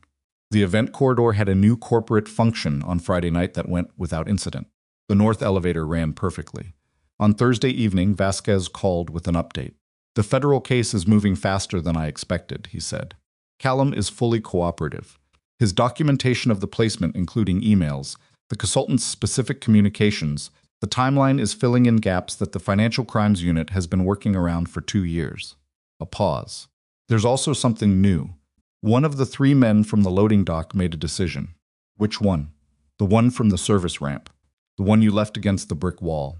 Vasquez's voice had a dry quality. "His lawyer apparently had a conversation with the federal prosecutor this morning, and they reached an understanding. He's providing information on the operational side, who hired him, through what chain, what the specific instructions were. Does it go back to Price? Directly. 2 steps. The instructions came through a cutout, but the cutout is traceable and the man knows the name behind it because he's worked for that name before. Vasquez paused. It's enough. Combined with everything else, it's enough. The federal warrant is being prepared. Ronan sat with that for a moment. Outside the facility's office window, the hotel's waterfront exterior was dark with evening, lights reflecting in the wet pavement from earlier rain. Where is Price now? He said. Still in Portland. His attorney has been attempting to open negotiations with the federal prosecutor, which tells you that he knows the walls are closing. Vasquez paused. He's not going to run. He's too old and too established, and too invested in the identity of a legitimate businessman. He'll fight it legally. That's going to take time. But the immediate threat is effectively neutralized. Yes. Vasquez said it with the calm of someone who had been building toward this for long enough that the satisfaction was muted by exhaustion. The network of people he had in place here is either in custody, cooperating, or has gone to ground. The operation is over. A pause. Blackridge, it's over. Ronan didn't say anything immediately. Okay, he said finally. I'll need you for a federal deposition at some point, probably in the next few weeks. Your account of the loading dock, the sequence, the evidence you observed is part of the evidentiary record. Vasquez paused. Your background will come out in that process. I know. Are you comfortable with that? It's not a matter of comfort, Ronan said. It's a matter of what it is. Okay. Another pause. For what it's worth, what you did the night of the gala, and the days after, the Callum conversation especially, that moved things faster than they would have moved otherwise. Meaningfully faster. He said it in the tone of a man who gave credit when credit was due and didn't expand on it unnecessarily. Thank you. Just fix an elevator, Ronan said. Vasquez made a sound that was the closest thing to a laugh the conversation had produced. Sure, he said. Good night, Blackridge. Saturday arrived the way November. Saturdays in Seattle arrive overcast and damp and with a particular sideways light that made everything look slightly considered, like the city was taking itself seriously. Hallie picked her own outfit, which meant purple corduroys, a yellow shirt, and the striped socks with the hole in the left heel. Ronan suggested a different pair of socks. Hallie said these were her best socks. He didn't push it. They drove across the lake at 5 in the afternoon, Hallie in the passenger seat with the whale book in her lap, even though she'd finished it twice already. What's her name? Hallie said. Cecily, how old is she? 7. Hallie processed this, so she's a grade below me. Yes, that's fine, she said, with the magnanimity of someone for whom a 1-year age difference was a gulf she was willing to bridge. What does she like? I don't actually know, he said. Hallie looked at him. You don't know what she likes? We haven't talked about what she likes. We were in it, there were other things going on. Hallie opened the whale book to no particular page. I'll ask her myself. That's probably a good approach. They pulled through the gate. The house was lit from inside, warm against the gray of the evening. Ronan parked and got out, and Hallie was already 2 steps ahead of him on the path when the front door opened, and Cecily appeared in the doorway before any adult had a chance to manage the introduction. The 2 girls looked at each other. Cecily was in jeans and a red sweater, her hair down this time loose, comfortable, none of the pulled-back precision of the gala night. She looked at Hallie with the serious, evaluative attention of a child making an important assessment. Hallie looked back with the same energy. Your socks don't match, Cecily said. They match each other, Hallie said. They're both striped. Different colors of striped. That's still striped. A pause. I have a book about whales, Hallie said, holding it up. Cecily looked at it. Does it have pictures? A lot of them. Come in, Cecily said, and stepped back from the door, and Hallie walked in like she'd been expected. Ronan stood on the path for a moment and watched that happen. Aurelia met him in the front hall with the slightly thrown expression of someone who had planned for a formal introduction and had it bypassed entirely by 2 7- and 8-year-olds. Well, she said. Yeah, he said. That was fast. Hallie doesn't really do slow. She smiled a real one, not the managed kind, and stepped back to let him in. The house smelled like something cooking. Not catered, not restaurant. Actual cooking from the kitchen. He looked toward it. I made dinner, she said, slightly defensive, in the way people are when they've done something unfamiliar and are prepared to be judged for it. I am aware that I have a chef on staff. I told her to take the night off. I make pasta. It's just pasta, but I make it. Okay, he said. It might be slightly overcooked. Pasta is forgiving. That's very charitable.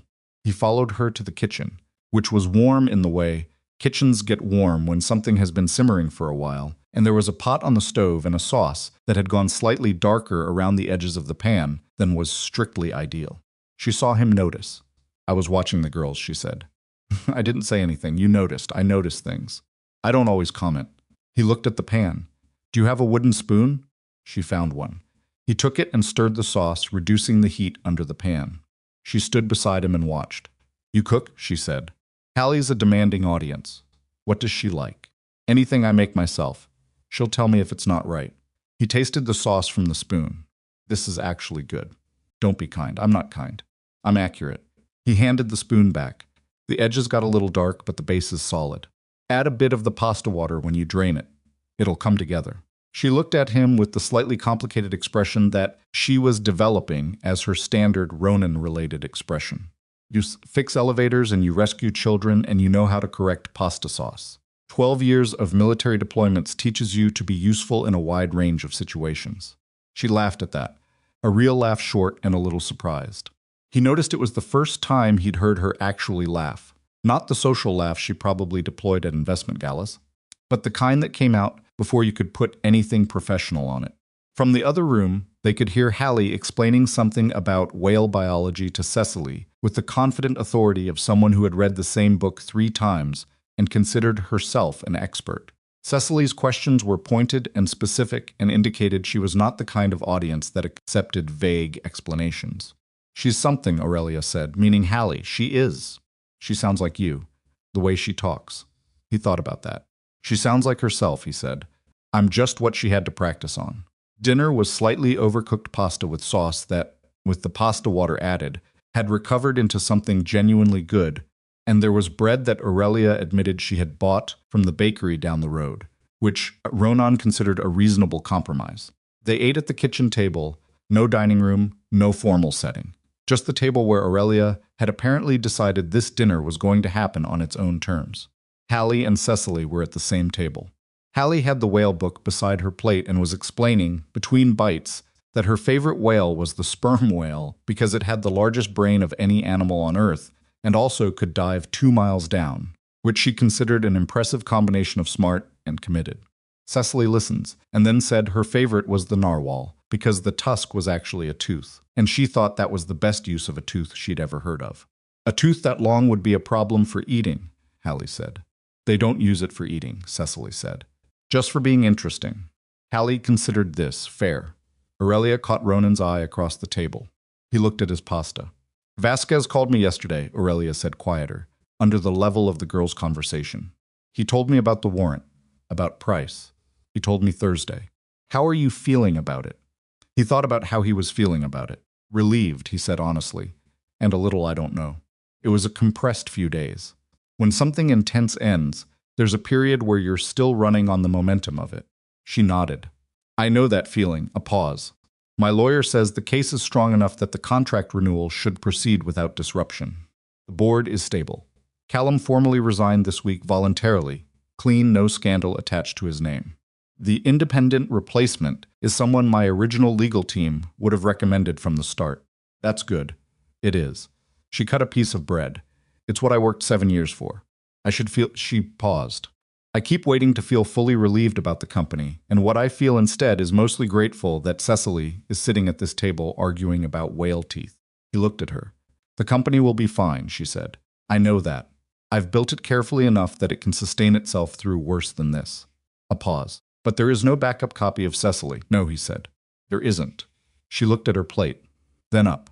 "I made some decisions this week about how things are going to look going forward. Not legally, personally."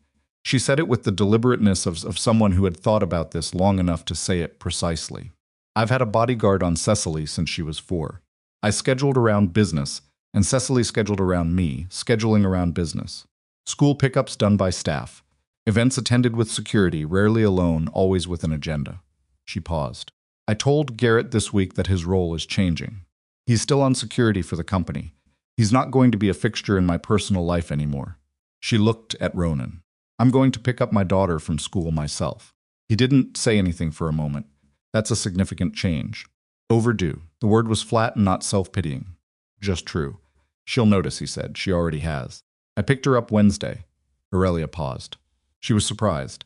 She looked at me like I was doing something slightly wrong, like I'd come to the wrong place. And then she took my hand. Hallie said something at the other end of the table about how sperm whales could hold their breath for 90 minutes, which Cecily said seemed excessive. And Hallie said being 2 miles down in the ocean probably required excess, and Cecily appeared to concede this point. Ronan watched his daughter negotiate with a 7-year-old she had known for 40 minutes and felt something uncomplicated and good about it. "Tell me about your wife," Aurelia said. He looked at her. Not startled, she had the kind of directness that didn't do things sideways. "Her name was Dara," he said. "She was a pediatric nurse. She was from Portland. She laughed at things I said that I wasn't trying to make funny, and never at the things I was actually trying to make funny."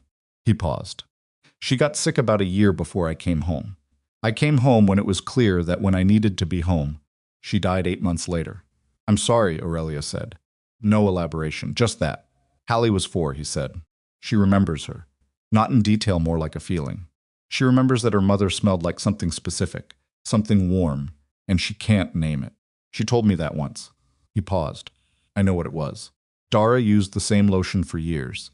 But Hallie's going to have to figure that out herself when she's old enough to go looking." Aurelia was quiet. The hotel job, he said, was about staying in one place. After 12 years of never staying anywhere long enough to matter to it. "I wanted Hallie to grow up somewhere with a fixed address, and a neighbor who knows her name, and a school where the teachers know her by September." He looked at the table. "The work itself doesn't matter much. The staying is the point. And your background," she said carefully. "What you were able to do the other night that doesn't pull at you. Wanting to go back to it?" He thought about that honestly. "Sometimes," he said, "the skill doesn't go away. And there's a part of you, when you've been trained for something, that wants to be useful in the way you were trained to be useful." He paused. "But useful to Hallie looks like being in the kitchen when she wakes up. It looks like walking her to school. It looks like knowing the name of the whale book she's currently reading." He picked up his fork. "I can be both things.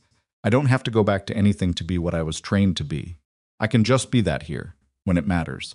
He looked up and found Aurelia watching him with a particular quality of attention, not romantic, not yet, not exactly.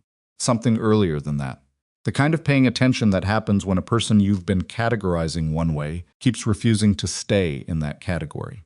"You're a good father," she said. "I'm trying," he said. "It's a daily revision, so is everything that matters." After dinner, the girls disappeared upstairs with the whale book and what Hallie described as a research project, the specifics of which neither adult asked about, because the specifics appeared to involve paper and markers and a level of focus that seemed productive enough to leave alone. Ronan helped clear the table. Aurelia washed. He dried. They did it with the natural division of a thing that 2 reasonably functional adults could do together without discussion, which Aurelia later thought was more intimate, in its low-key way, than any of the formal dinners she had attended in the last 3 years. "Can I tell you something difficult?" she said at the sink. "Go ahead." "I've spent the last 6 years building something I was very proud of. And I am proud of it. I want to be clear about that. The work is real. The technology is real. What I built deserved to be built." She handed him a bowl to dry. "But the way I built it, the walls I put up, the way I sorted people by their usefulness, the way I walked into rooms like Cecily, was an appendage to my schedule rather than the reason for everything." She stopped. That wasn't pride. That was armor. She looked at the water. "I got so used to being underestimated that I built the armor so tight, I forgot what it was supposed to be protecting." Ronan dried the bowl. "Price underestimated you," he said. "Everyone underestimated me. I was 23 and I was a woman, and I had an idea that they all thought they could own by funding it." She rinsed a glass. "So I became someone who could not be owned. And somewhere in that process, I became someone who was very hard to get close to." She paused. "My own daughter tiptoed around my schedule." He put the bowl on the shelf. "The man at the gala that I mocked," she said, in front of those executives. "The janitor line." She said it flatly, no softening it. "That was not, I want you to know that's not who I want to be. I want Cecily to watch me be someone else." "You're already being someone else," he said. "You're washing dishes, and you picked up your kid from school." She looked sideways at him. "You make it sound simple." "It is simple," he said, "not easy. But simple." She handed him the last glass. "I want to do something," she said. "And I want to be honest with you about what it is and what it isn't." He waited. There's a gap in the city and this country in how veterans are transitioned into civilian emergency roles. People who have the skills you have, the training, the capacity for exactly what you did the other night, and they come home and they end up underemployed or isolated or trying to fit what they know how to do into contexts that don't know what to do with them. She turned off the water. I've been talking to some people on the Verantis board and to some contacts in the civilian emergency sector about establishing a foundation. Funded independently from Verantis, this isn't company work. It's mine. A foundation that employs veterans in civilian emergency response training and coordination. Real roles, real pay, not charity. He looked at her. I'm not offering you a job, she said quickly. I'm asking if you would help design it. The training architecture, the role structures, the protocols. Because I know how to fund things and build things, and I do not know how to build what I'm describing. She met his eyes. You do. He was quiet. This is not repayment, she said. I know you don't want repayment. This is I have resources, and you have knowledge, and there is something that needs to be built. That's what this is. Ronan looked at the shelf where he'd stacked the dried dishes. He thought about the men he'd served with. He thought about what happened to some of them after. He thought about skills that went to waste because the structures to use them didn't exist. He thought about Davies saying, there's always something. It would need to be designed right, he said. Yes. Not rushed. Not on someone's timeline that isn't the work's timeline. Agreed. And I'd need to understand the full scope before I committed to anything. Obviously. He looked at her. She was looking back with the particular focused patience of someone who was genuinely waiting for an answer, rather than steering toward a predetermined one. I'd want to keep my job, he said. The hotel, the hours. Hallie's school schedule doesn't change. I wouldn't ask you to change any of that. Okay, he said. Okay, yes, or okay, I'll think about it. Okay, yes, he said. Conditional on seeing the actual proposal. She almost smiled. Almost. I'll have something to you by end of next week. That's fast. I've been thinking about it for several days. He looked at her. Since when? She picked up a dish towel and dried her hands. Since a man in a work uniform fixed my elevator and didn't apologize for it, she said, and walked toward the sound of the girls upstairs. He found them at 7:30 in Cecily's room, with a paper and markers, which had produced a large illustrated chart on the floor, comparing every whale species they could find in the book by depth of dive, length, and what Hallie had labeled interesting factor, which appeared to be a subjective score that both girls were assigning collaboratively and arguing about in real time. Ronan stood in the doorway. The blue whale only gets a 7, he said. Hallie looked up. It's the biggest, but it just swims. It doesn't do anything unusual. It's enormous, he said. That's not the same as interesting, Cecily said, and looked at Hallie for confirmation. Hallie nodded. Size is not the same as interesting. He leaned against the doorframe. The narwhal? 10, they said simultaneously. He looked at the chart. You gave the sperm whale a 9.5. It lost half a point because it just eats squid, Hallie said. That's limiting. The giant squid are at the bottom of the ocean. That's not limiting. It could do more with 2 miles down, Cecily said thoughtfully. Like what? Both girls thought about this. Other stuff, Hallie said finally. He decided not to pursue the whale intelligence conversation further. Hallie, 20 minutes. She didn't argue, which meant she was tired enough to accept it. She helped Cecily roll up the chart carefully, preserving it, and they put it on the desk with the markers. At the front door, Hallie hugged Cecily the same way she hugged everything completely and then done. Cecily hugged back with the slightly uncertain quality of a child who is not always sure of the protocol but wants to get it right. Aurelia walked them out. The night was cold and the lake was invisible past the dark of the grounds, and the gate light was on. At the car, Hallie climbed in and immediately put the whale book on her lap and fell asleep on it by the time they reached the gate, which said everything about how tired she actually was. Ronan looked back at the house.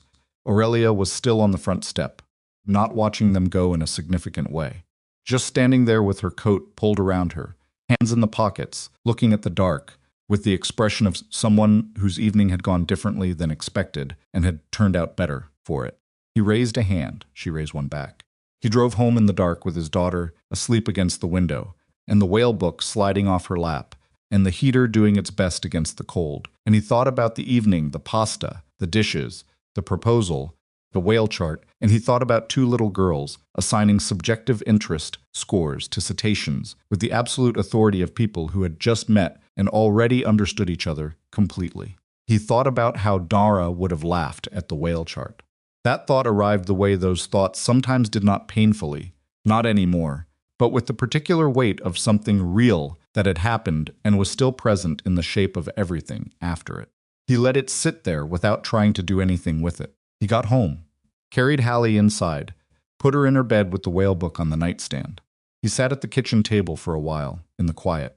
Then he got out a piece of paper and started writing down what the foundation would need to look like. The training architecture, the role structures, the protocols, because she was right that someone needed to build it, and he was right that it needed to be done properly, and there was no reason to wait until end of next week to start thinking. He wrote for an hour and a half and then went to bed. For the first time since the night of the gala, he slept well. The federal warrant for Gideon Price was executed on a Tuesday morning in December, 6 weeks and 3 days after the night of the gala. Ronan heard about it from Vasquez at 7:58 a.m. while he was in the hotel basement recalibrating the water pressure sensor on the main heating loop, which had been reading 3% low since September and had finally climbed high enough on the priority list to be addressed. Portland PD executed at 6:30, Vasquez said. He was at his attorney's office. They took him there. He'd apparently been sleeping at the office for the last week, which tells you what his nights have looked like. A pause. Federal charges, wire fraud, conspiracy, extortion. The financial crimes component is extensive enough that his legal team is going to be sorting through it for years. Ronan set down the calibration tool. The 3 from the loading dock? 2 pled already. The 3rd goes to trial, but the federal case doesn't depend on him. Vasquez paused. It's done, Blackridge. The real done this time, not the operational done from 3 weeks ago. Ronan leaned against the concrete wall of the basement with the phone to his ear and the heating system running its steady background hum all around him. Okay, he said. That's all you've got? What would you like me to say? I don't know, Vasquez said. Most people express something when a thing like this finishes. I'm expressing something. It just doesn't translate well over the phone. Vasquez made the sound that had become, over 6 weeks of intermittent contact, his version of a laugh. The deposition is scheduled for the 14th. 9 a.m. Bring your work history documentation if you have it. I have it. Your background is going to be on the record. I know. You're still comfortable with that. It is what it is, Ronan said. I stopped being uncomfortable with the truth of it a while ago. They hung up. He stood in the basement for another minute, listening to the heating system do its work. Then he picked up the calibration tool and finished the job, because the sensor still needed recalibrating, regardless of what was happening in Portland, and the guests on the upper floors needed their rooms to be warm, and the work in front of you was always the work in front of you. He logged the repair at 8:22 and went upstairs. He told Aurelia that morning. She was at her office downtown. By then she had gone back to the office 3 weeks after the gala, in stages at first and then fully, with modifications. The modifications were the things she had promised herself that Saturday evening at the kitchen sink. She picked Cecily up from school herself 4 days out of 5. She had restructured her meeting schedule to end by 5:30, which her executive team had received with cautious optimism and which she was still occasionally fighting against her own habits to maintain. She answered his call on the second ring, which meant she was not in a meeting. I know, she said before he got there. Vasquez called me first. Of course he did. He said you were very stoic about it. He said that? He said, and I quote, your friend expressed something, though it didn't translate well over the phone. He could hear the edge of a smile in her voice. I think he's fond of you. Vasquez is professional. Professionally fond. A pause. Fine, he said. Then, with more honesty, relieved. A little flat, the way things go flat after they're over. He paused. Ready for it to not be the main thing anymore. It hasn't been the main thing for a while, she said. For you, I mean. He thought about the last 3 weeks. The proposal she'd sent him on the Tuesday following the Saturday dinner, a 30-page document that was thorough and well-structured and had 3 areas that needed to be fundamentally rethought, which he had told her directly and which she had received without defensiveness and reworked within the week. The meetings that had followed, in her downtown office or at his kitchen table or occasionally at Rhea's diner, building the thing piece by piece into something that both of them could see would actually work. The Blackridge Westcott Emergency Response Foundation was not yet a legal entity. It was, as of this morning, 47 pages of documentation, 3 confirmed board members, preliminary commitments from 2 veteran employment organizations, and a name that Hallie had been told about and had declared acceptable while eating cereal. The foundation stuff has been the main thing, he said. For me too. A pause. Good main thing, though. Yeah, he said. Good main thing. He was standing outside the hotel's east entrance, the cold off the harbor direct and specific at this hour, and he could see the water from here, gray-green, as it usually was, moving in the patient way. Water moves when it has been moving a long time and expects to keep moving long after everything watching it is gone. Cecily wants to have Hallie over Friday, Aurelia said. They've been texting? They have phones? Cecily has a limited-use phone. Hallie apparently has access to yours. He thought about this. I did not authorize that, I gathered. The texts arrived from a contact saved as Dad's phone, Holly. He could hear her actually smiling now. She's resourceful. She's 8. Extremely resourceful 8-year-old. He thought about Hallie deciding, apparently unilaterally, that the communication infrastructure between herself and Cecily needed to be established regardless of available technology.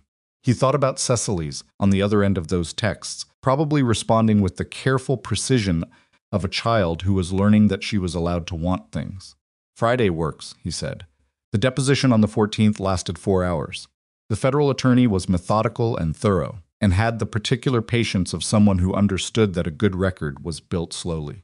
Ronan answered every question accurately and completely.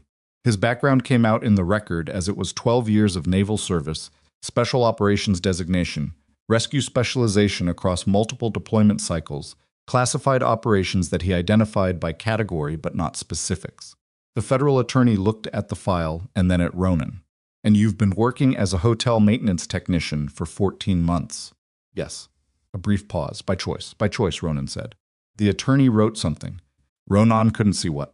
His deposition was part of an evidentiary package that included Callum's testimony, the financial crimes documentation, the subsidiary network mapping, the forensic analysis of the hotel access records, and the statements of the 2 men from the loading dock who had pled. It was, the federal attorney told him at the conclusion, one of the strongest conspiracy and extortion packages their office had assembled in several years, which Ronan received with a nod and no particular expression. He called Davies from the parking garage. Done, he said. Good, Davies said. The south elevator is making a sound. What kind of sound? The kind that sounds like the sound the north elevator was making before you fixed it. I'll look at it tomorrow. I appreciate that. A pause. Ronan. Yeah, you doing all right? It was the kind of question Davies asked, with the economy of a man who had spent 40 years in a job where you learned to check on people without making them feel checked on. Ronan stood in the cold of the parking garage with the sound of the city outside and thought about it honestly. Yeah, he said. I think I actually am. Davies made the sound of a man who believed him. South elevator, he said. Tomorrow. Tomorrow, Ronan said, and hung up. December moved through Seattle the way December always did, wet and dark early and lit from the inside by the accumulated effort of people who had decided to make something warm in the cold. Christmas decorations went up on the commercial strips and the residential streets. Mrs. Pack put a wreath on her door and then put a second wreath on Ronan's door without asking, which he left there because it was a reasonable wreath and because arguing with Mrs. Pack about wreath placement was not a conversation he was going to win. Hallie finished the whale book for the 4th time and started a new one about deep-sea creatures in general, which she described as a logical extension.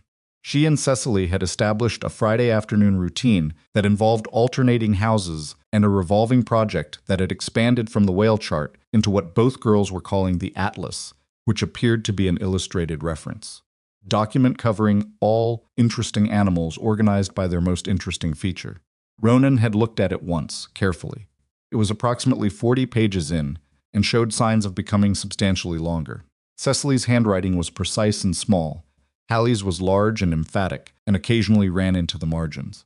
Together they filled the pages in a way that looked, genuinely, like a collaboration between 2 people who understood each other's thinking.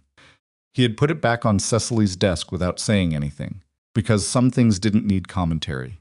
The foundation became a legal entity on December 19th. Aurelia handled the formation documents with the efficiency of someone who had formed companies before and knew where the friction points were and how to move through them. Ronan reviewed everything before it was filed, not because he didn't trust her judgment, but because it was his name and his work, and he needed to understand what he was building. There were 4 things he had insisted on in the design that she had not initially included and had accepted when he explained them. The first was that every veteran employed through the foundation retained full creative input into their own role structure.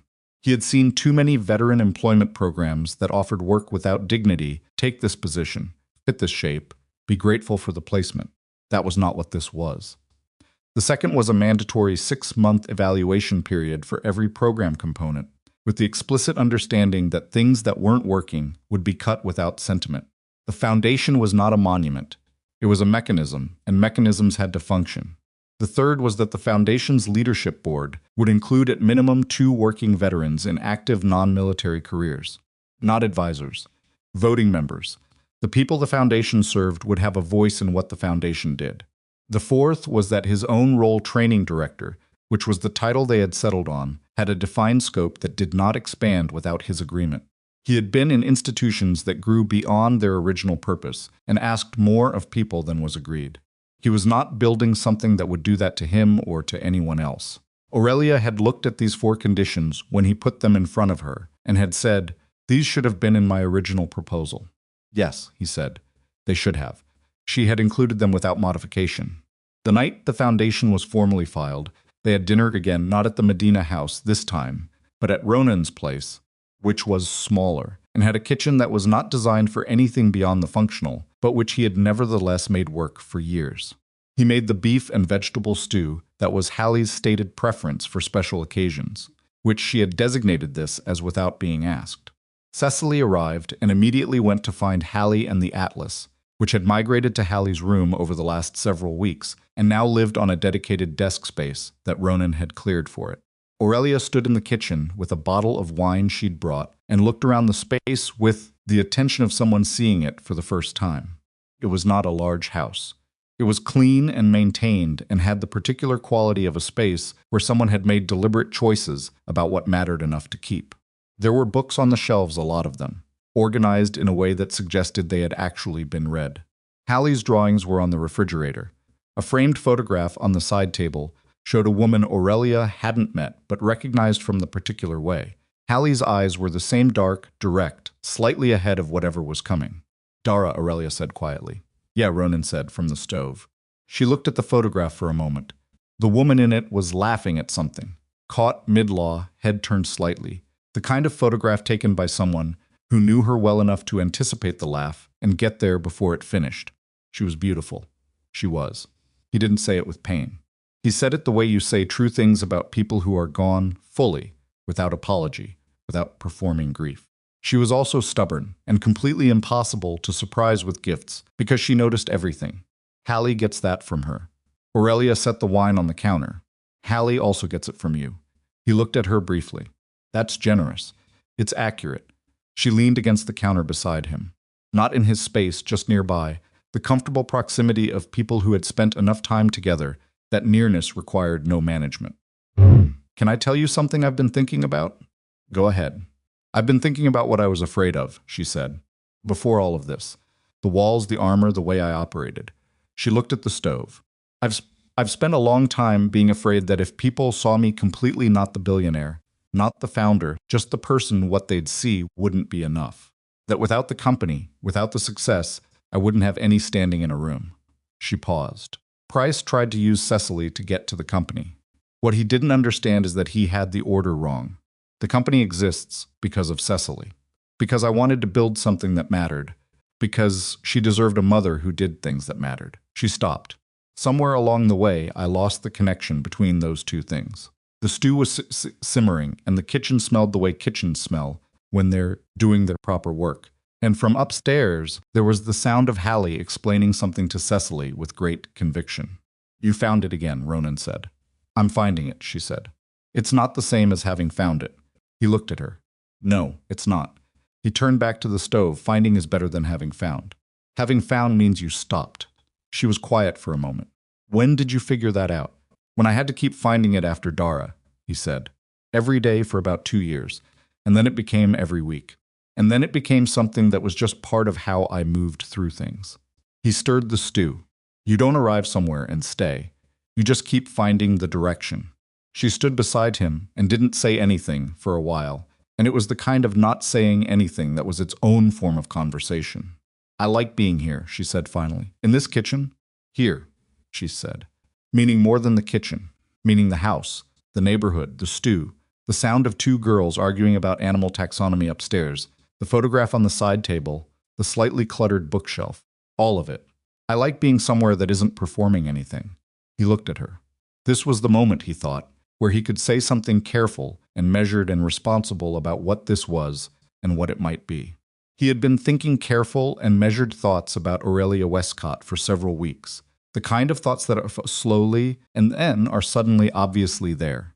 The way you don't notice a season changing until one morning the light is definitively different. He had thought about Dara, about whether this was too fast or too slow or too complicated or any of the other qualifiers that grief and caution put on the front of things. He had thought about Hallie, who was upstairs with Cecily annotating animals, and who had 2 weeks ago referred to Aurelia in conversation as Aurelia without any qualifier, the natural use of a name for a person who had simply become part of the landscape. He had thought about all of it, and what he kept coming back to was simpler than any of the careful thoughts. He had been genuinely glad each time when she walked in. "I like you being here," he said. It wasn't dramatic. It wasn't a declaration. It was just true, said in the same tone he used for everything true, which was the only tone he really had. Aurelia looked at him for a moment, with something that was not quite the complicated expression she'd developed with him over the months, but something that had come through the other side of complicated into something quieter and more settled. "Okay," she said. He turned the heat down on the stew. "Okay," he said. Price's trial began in February. Ronan didn't follow it closely. He read Vasquez's updates when they came, which was sufficient. The evidentiary package was as strong as the federal attorney had indicated, and Price's legal team, despite being very good and very expensive, was working with material that had been documented too thoroughly to meaningfully contest.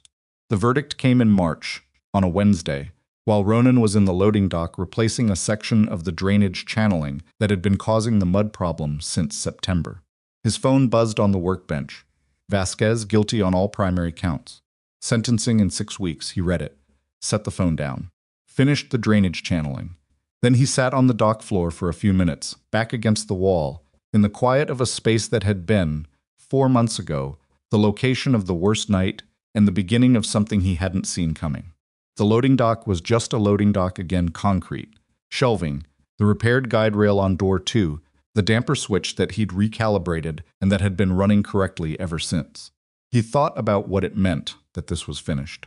He thought about the night of the gala, the lobby, the elevator, the sound of a guide roller bracket that hadn't been replaced on schedule, which was the first event in a chain that led to him being in the right place at the right moment to notice a man with a camera watching a child. He thought about how many things had to align for any particular outcome to happen. How many small overlooked things, a bracket, a mud smear, a service door standing open 3 inches, became the difference between a child coming home and a child not coming home. He thought about what it meant to pay attention. Not the dramatic version of attention, not vigilance as a performance, but the quiet, daily practice of actually looking at what was in front of you. The roller bracket, the mud, the child's hair pulled back too tight in a lobby where something felt wrong. He was not a man who believed he had been placed anywhere. He was not a person who attributed outcomes to design. But he believed in showing up. He believed that the practice of showing up to the work, to the people, to the specific moment you were actually in rather than the one you were planning for, was the closest thing to a principle he'd found that actually held up under pressure. He had shown up to fix an elevator. Everything after that was just the next thing in front of him, addressed as honestly and completely as he could manage. He got up off the dock floor and went back to work. The Blackridge Westcott Emergency Response Foundation ran its first training cohort in April. 11 veterans ranging in age from 28 to 44, from 4 different branches of service, in 5 different civilian career tracks. The training program Ronan had designed over 4 months of very early mornings, and occasional arguments with Aurelia about methodology arguments she won twice, and he won 4 times, which they both considered a reasonable distribution was neither simple nor short. It was built on a premise that Ronan had explained to the first cohort on the first morning. He stood in front of 11 people who had all spent years in environments where what they knew how to do was not in question, only how to do it in this new context, and he said, "What you know doesn't expire. What changes is where it's useful. We're here to find where." He did not give a speech. He did not do anything that looked like inspiration dispensing, which he considered a genre of performance that wasted everyone's time. He gave them the program structure, the evaluation framework, the specific civilian roles they were being trained toward, and then he asked each person in the room to tell him one thing they were good at that no one in their current life used. The answers were not what anyone expected, and were exactly what Ronan had expected, which was why he had asked the question. The answers involved de-escalation, logistics under incomplete information, structural assessment under time pressure, the specific communication skills of people who had learned to transfer accurate information in conditions where accuracy and brevity were both essential. None of these people were broken. None of them needed to be fixed. They needed a door that fit what they were carrying. He spent the morning opening doors. Aurelia sat in on the first morning and did not say a word during the session, which was the right call and which he had asked her to make in advance. Afterward, she found him in the break room where he was making coffee, and she said, "You're very good at this."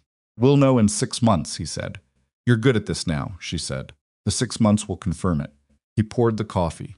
"How's the board meeting next week?" "I'm not talking about the board meeting right now," she said. "I'm talking about what I just watched you do." He handed her a cup. She took it. Their hands were briefly in proximity, which was a thing that had started happening in small ways over the months brief, undramatic, neither of them making a production of it. He didn't move his hand away immediately. She didn't either. "Okay," he said. "Okay," she said, and drank the coffee. In May, on a Saturday afternoon, that was the closest thing to warm that Seattle produced in the late spring. Ronan and Aurelia took Hallie and Cecily to the waterfront. Not the Harborview Grand. Just the public waterfront, south of the main piers, where there was a stretch of open boardwalk that Hallie had declared suitable for whale watching, which was optimistic, given that the whales were considerably further out, but which was also a position Ronan had decided not to debate, because the waterfront on a May afternoon was a reasonable destination, regardless of the probability of whale sightings. Cecily walked ahead with Hallie, close enough to hear if called, far enough to feel independent, which was a distance both girls had calibrated with some precision over the months of their friendship. Cecily was 8 now. She had grown in the particular way children grow, not just physically, but in the sense of space they occupied. She spoke more directly. She asked questions when she didn't understand something, rather than defaulting to quiet. She had recently informed Aurelia that she wanted to take a sailing class, which Aurelia had agreed to without the usual internal calculation of schedule and optics that would have previously attended such a request. She had signed the form the same evening. Cecily had gone to bed holding the enrollment confirmation. Ronan and Aurelia walked behind the girls at a pace that was not quite slow enough to be deliberate, but slow enough to have its own quality of intention. "Vasquez sent me the sentencing summary this morning," Aurelia said. 14 years, federal facility. I saw it. He'll be 75 when he's eligible for first review. She said it without satisfaction. Just fact. I thought I'd feel something bigger when I read it. What did you feel? Done, she said. Like when a sound you've been hearing for so long you stopped noticing it finally stops. She paused. Relief is the wrong word. It's more like space. Where that was, there's just space now. He understood that. What are you going to do with the space? She looked at the girls ahead of them, Hallie pointing at something on the water, Cecily shading her eyes to look at whatever it was. That, she said. And the foundation, and other things. She glanced at him. Smaller things. Things that don't have deliverables. He looked at her. It was a May afternoon on the Seattle waterfront, and the water was doing what it did, and the city was behind them, and the girls were ahead of them, and Aurelia Westcott was walking beside him, in clothes that had nothing to do with investor meetings. Her hair pulled back simply, her hands in her jacket pockets, looking at the water with the expression of someone who had stopped forming, and found out that what was underneath was actually enough. He had been thinking about the smaller things too. He had been thinking about them for several months. In the way he thought about most important things, carefully, without rushing, turning them over in the quieter parts of days until he understood what they actually were. He knew what this was. He knew because it had developed the way the real things developed, not in a moment, not dramatically, but in the accumulation of ordinary time. Coffee in kitchens, arguments about methodology. A phone call at 8 a.m., where the conversation moved naturally from Price to Hallie, to whale books to nothing in particular. The feeling of being known by someone who had started as the person least likely to know him. He knew because Hallie had stopped treating Aurelia's presence as a notable event and had started treating it as furniture, the good kind, the kind that belongs. He knew because he had walked into this morning and thought about calling Aurelia before he thought about anything else. Not for any practical reason, just because. "Can I tell you something?" he said. She looked at him. "You can tell me anything." "I know that," he said. "That's part of what I want to tell you." She was quiet, waiting, in the way she had learned to wait for him, without filling the space, without moving toward the thing before it arrived. He stopped. Started again because the right words were not the elegant ones. "I'm not good at this part. I'm better at fixing things than saying things." "You're better at saying things than you think," she said. "Let me finish." "Sorry." He looked at the water. "I came back from 12 years away, and I built a life that was specifically designed to not need much from anyone outside of it. That was the point. It was safe, and it was mine, and it had no edges." He paused. "And then I walked into a hotel lobby and noticed a child's hair was wrong, and everything after that has expanded the edges in ways I didn't plan." He looked at her. "I don't mind the expansion."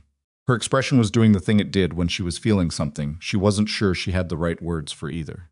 "I love you," he said, simply, without building toward it. "I'm telling you because it's true and because I think you should know, not because I'm looking for a particular outcome from saying it." She looked at him for a moment that lasted longer than most moments. "Ronan," she said, "and then I love you. I have for a while. I was waiting for the right time, and then I realized there wasn't going to be a better time than a Tuesday or a Saturday or whatever ordinary day it happened to be." She paused. "So this is a good Saturday," he looked at her. "Yeah," he said, "it is." Ahead of them, Hallie made a sudden sound, not alarm, excitement, and pointed out at the water. "There," she said. "Do you see it?" Cecily looked. "Where?" "The spout. Watch." They both stopped and looked, and Ronan and Aurelia stopped too, and for a moment all four of them were looking at the same point in the gray-green water, where something large and unhurried was moving through the surface of the sound in its own time, entirely unconcerned with the people on the boardwalk watching it. "Gray whale," Hallie announced with authority. "Migrating north. They do it every spring." "How can you tell from here?" Cecily said. "The spout shape. And the coloring," she pointed. "See the barnacles?" Cecily looked. "I see it," she said, and her voice had the particular quality that belonging to a moment gives a voice present, full, not performing anything. "Just there." Aurelia's hand found Ronan's. He held it. "Here is what they built, and what they became, and what remained when the story settled into ordinary life." The Foundation's first cohort placed 9 of 11 veterans in civilian emergency response roles within their designated 6-month window. 2 required program adjustments, 1 a role realignment, 1 a scheduling conflict that turned out to be addressable, and both resolved within the following quarter. The mandatory 6-month evaluation produced 12 structural improvements to the program, which Ronan documented and implemented without sentiment, because that was what the evaluation period was for. The second cohort began in the fall with 16 participants. Ronan kept his job at the hotel. Davies did not ask him to leave, and Ronan did not offer to, because the work was good and the hours fit, and the south elevator had needed attention twice more, which he considered a reasonable contribution to the property's continued operation. He ran foundation training 4 mornings a week and was home by noon. Hallie turned 9 in October and finished the atlas, or rather, declared it complete at 212 pages, on the grounds that additional entries would require a second volume, which she and Cecily were prepared to begin. Cecily completed her sailing certification in September and was already planning, with characteristic precision, what to do with it. Aurelia restructured her working life, not because she had decided to work less, but because she had decided to work differently in ways that left specific, non-negotiable space for the life that the work was supposed to be serving. Her executive team adapted, as executive teams do when the person at the top is clear about what they want and consistent about it. It was not seamless. She missed things she would have caught before. She made mistakes in the recalibration that she owned and corrected. She stayed in the recalibration anyway. Ronan and Aurelia did not rush. They had both arrived at this from places that had cost them, in different ways, and they understood that what they were building together deserved to be built with the same attention they brought to everything else. They fought occasionally. She was direct to the point of bluntness, and he was so internally processed that she sometimes wanted to shake him just to see what came out, and they found their way back, because they had both decided, not once but repeatedly, that this was worth the finding the way back. Hallie never asked the question directly. She was the kind of child who watched the architecture of things and formed her own conclusions. She watched Aurelia in the kitchen and at the table, and at Saturday soccer games she started attending in the spring, and at the morning drop-offs when Aurelia sometimes drove because she was already going that direction. She watched and she drew her conclusions and she kept them, for the most part, to herself. One evening in December, a full year after the gala, she looked up from homework and said to Ronan, "Who is making dinner? Are you happy?"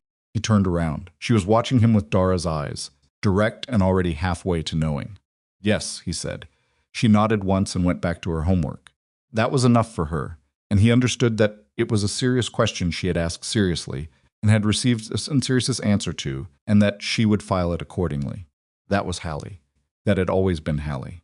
A year and 3 months after the night of the gala, Ronan proposed to Aurelia in the kitchen of his house on a Tuesday evening while Hallie was at Mrs. Pax and Cecily was at a friend's and it was raining, which in Seattle was simply weather and not atmosphere, because rain in Seattle was not romantic, it was just frequent, and this was not a romantic proposal in the theatrical sense. He had the ring plain, specific, chosen because it suited who she actually was, and not who jewelry ads thought she should be. He had thought about how to say it for approximately 3 weeks, and had concluded, as he always concluded, that the right words were the true ones. "I want to marry you," he said, not as the end of the story, as the next ordinary day in a life we're already building. She looked at him. Her hair was not done for anything. She was in the clothes she'd worn to work and loosened on the drive over. There was no gala, no entourage, no agenda, no armor. Just Aurelia. "Yes," she said. Obviously yes. And then, because she was Aurelia, "You took long enough." "I wanted to be sure." "You've been sure for 6 months." "I wanted to be sure you were sure." "I have been sure," she said, "since approximately the night you told me that finding is better than having found." She looked at him, which was some months ago. "I know. Ronan, yeah. Put the ring on, please." He did. Here's what I think this story is about, having sat with it long enough to know. It is not about a man who saves a child, though he does. It is not about a woman who learns humility, though she does. It is not about the defeat of a villain, though he is defeated. It is about the distance between what we see when we look at someone quickly and what is actually there.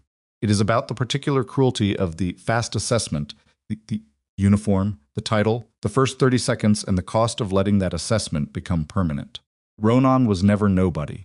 He was somebody that Aurelia had not learned to look for yet, and she was never the villain of her own story, just someone who had built armor so efficiently she had forgotten it was armor and started to think it was skin. What changed between them was not dramatic. It was the accumulation of ordinary honesty. Coffee, stew. Arguments about training methodology. A whale chart on a bedroom floor. 2 girls deciding, with the absolute authority of children who have made up their minds, that they were already family. The hardest thing in any life is to be seen accurately, not idealized, not diminished, but actually seen.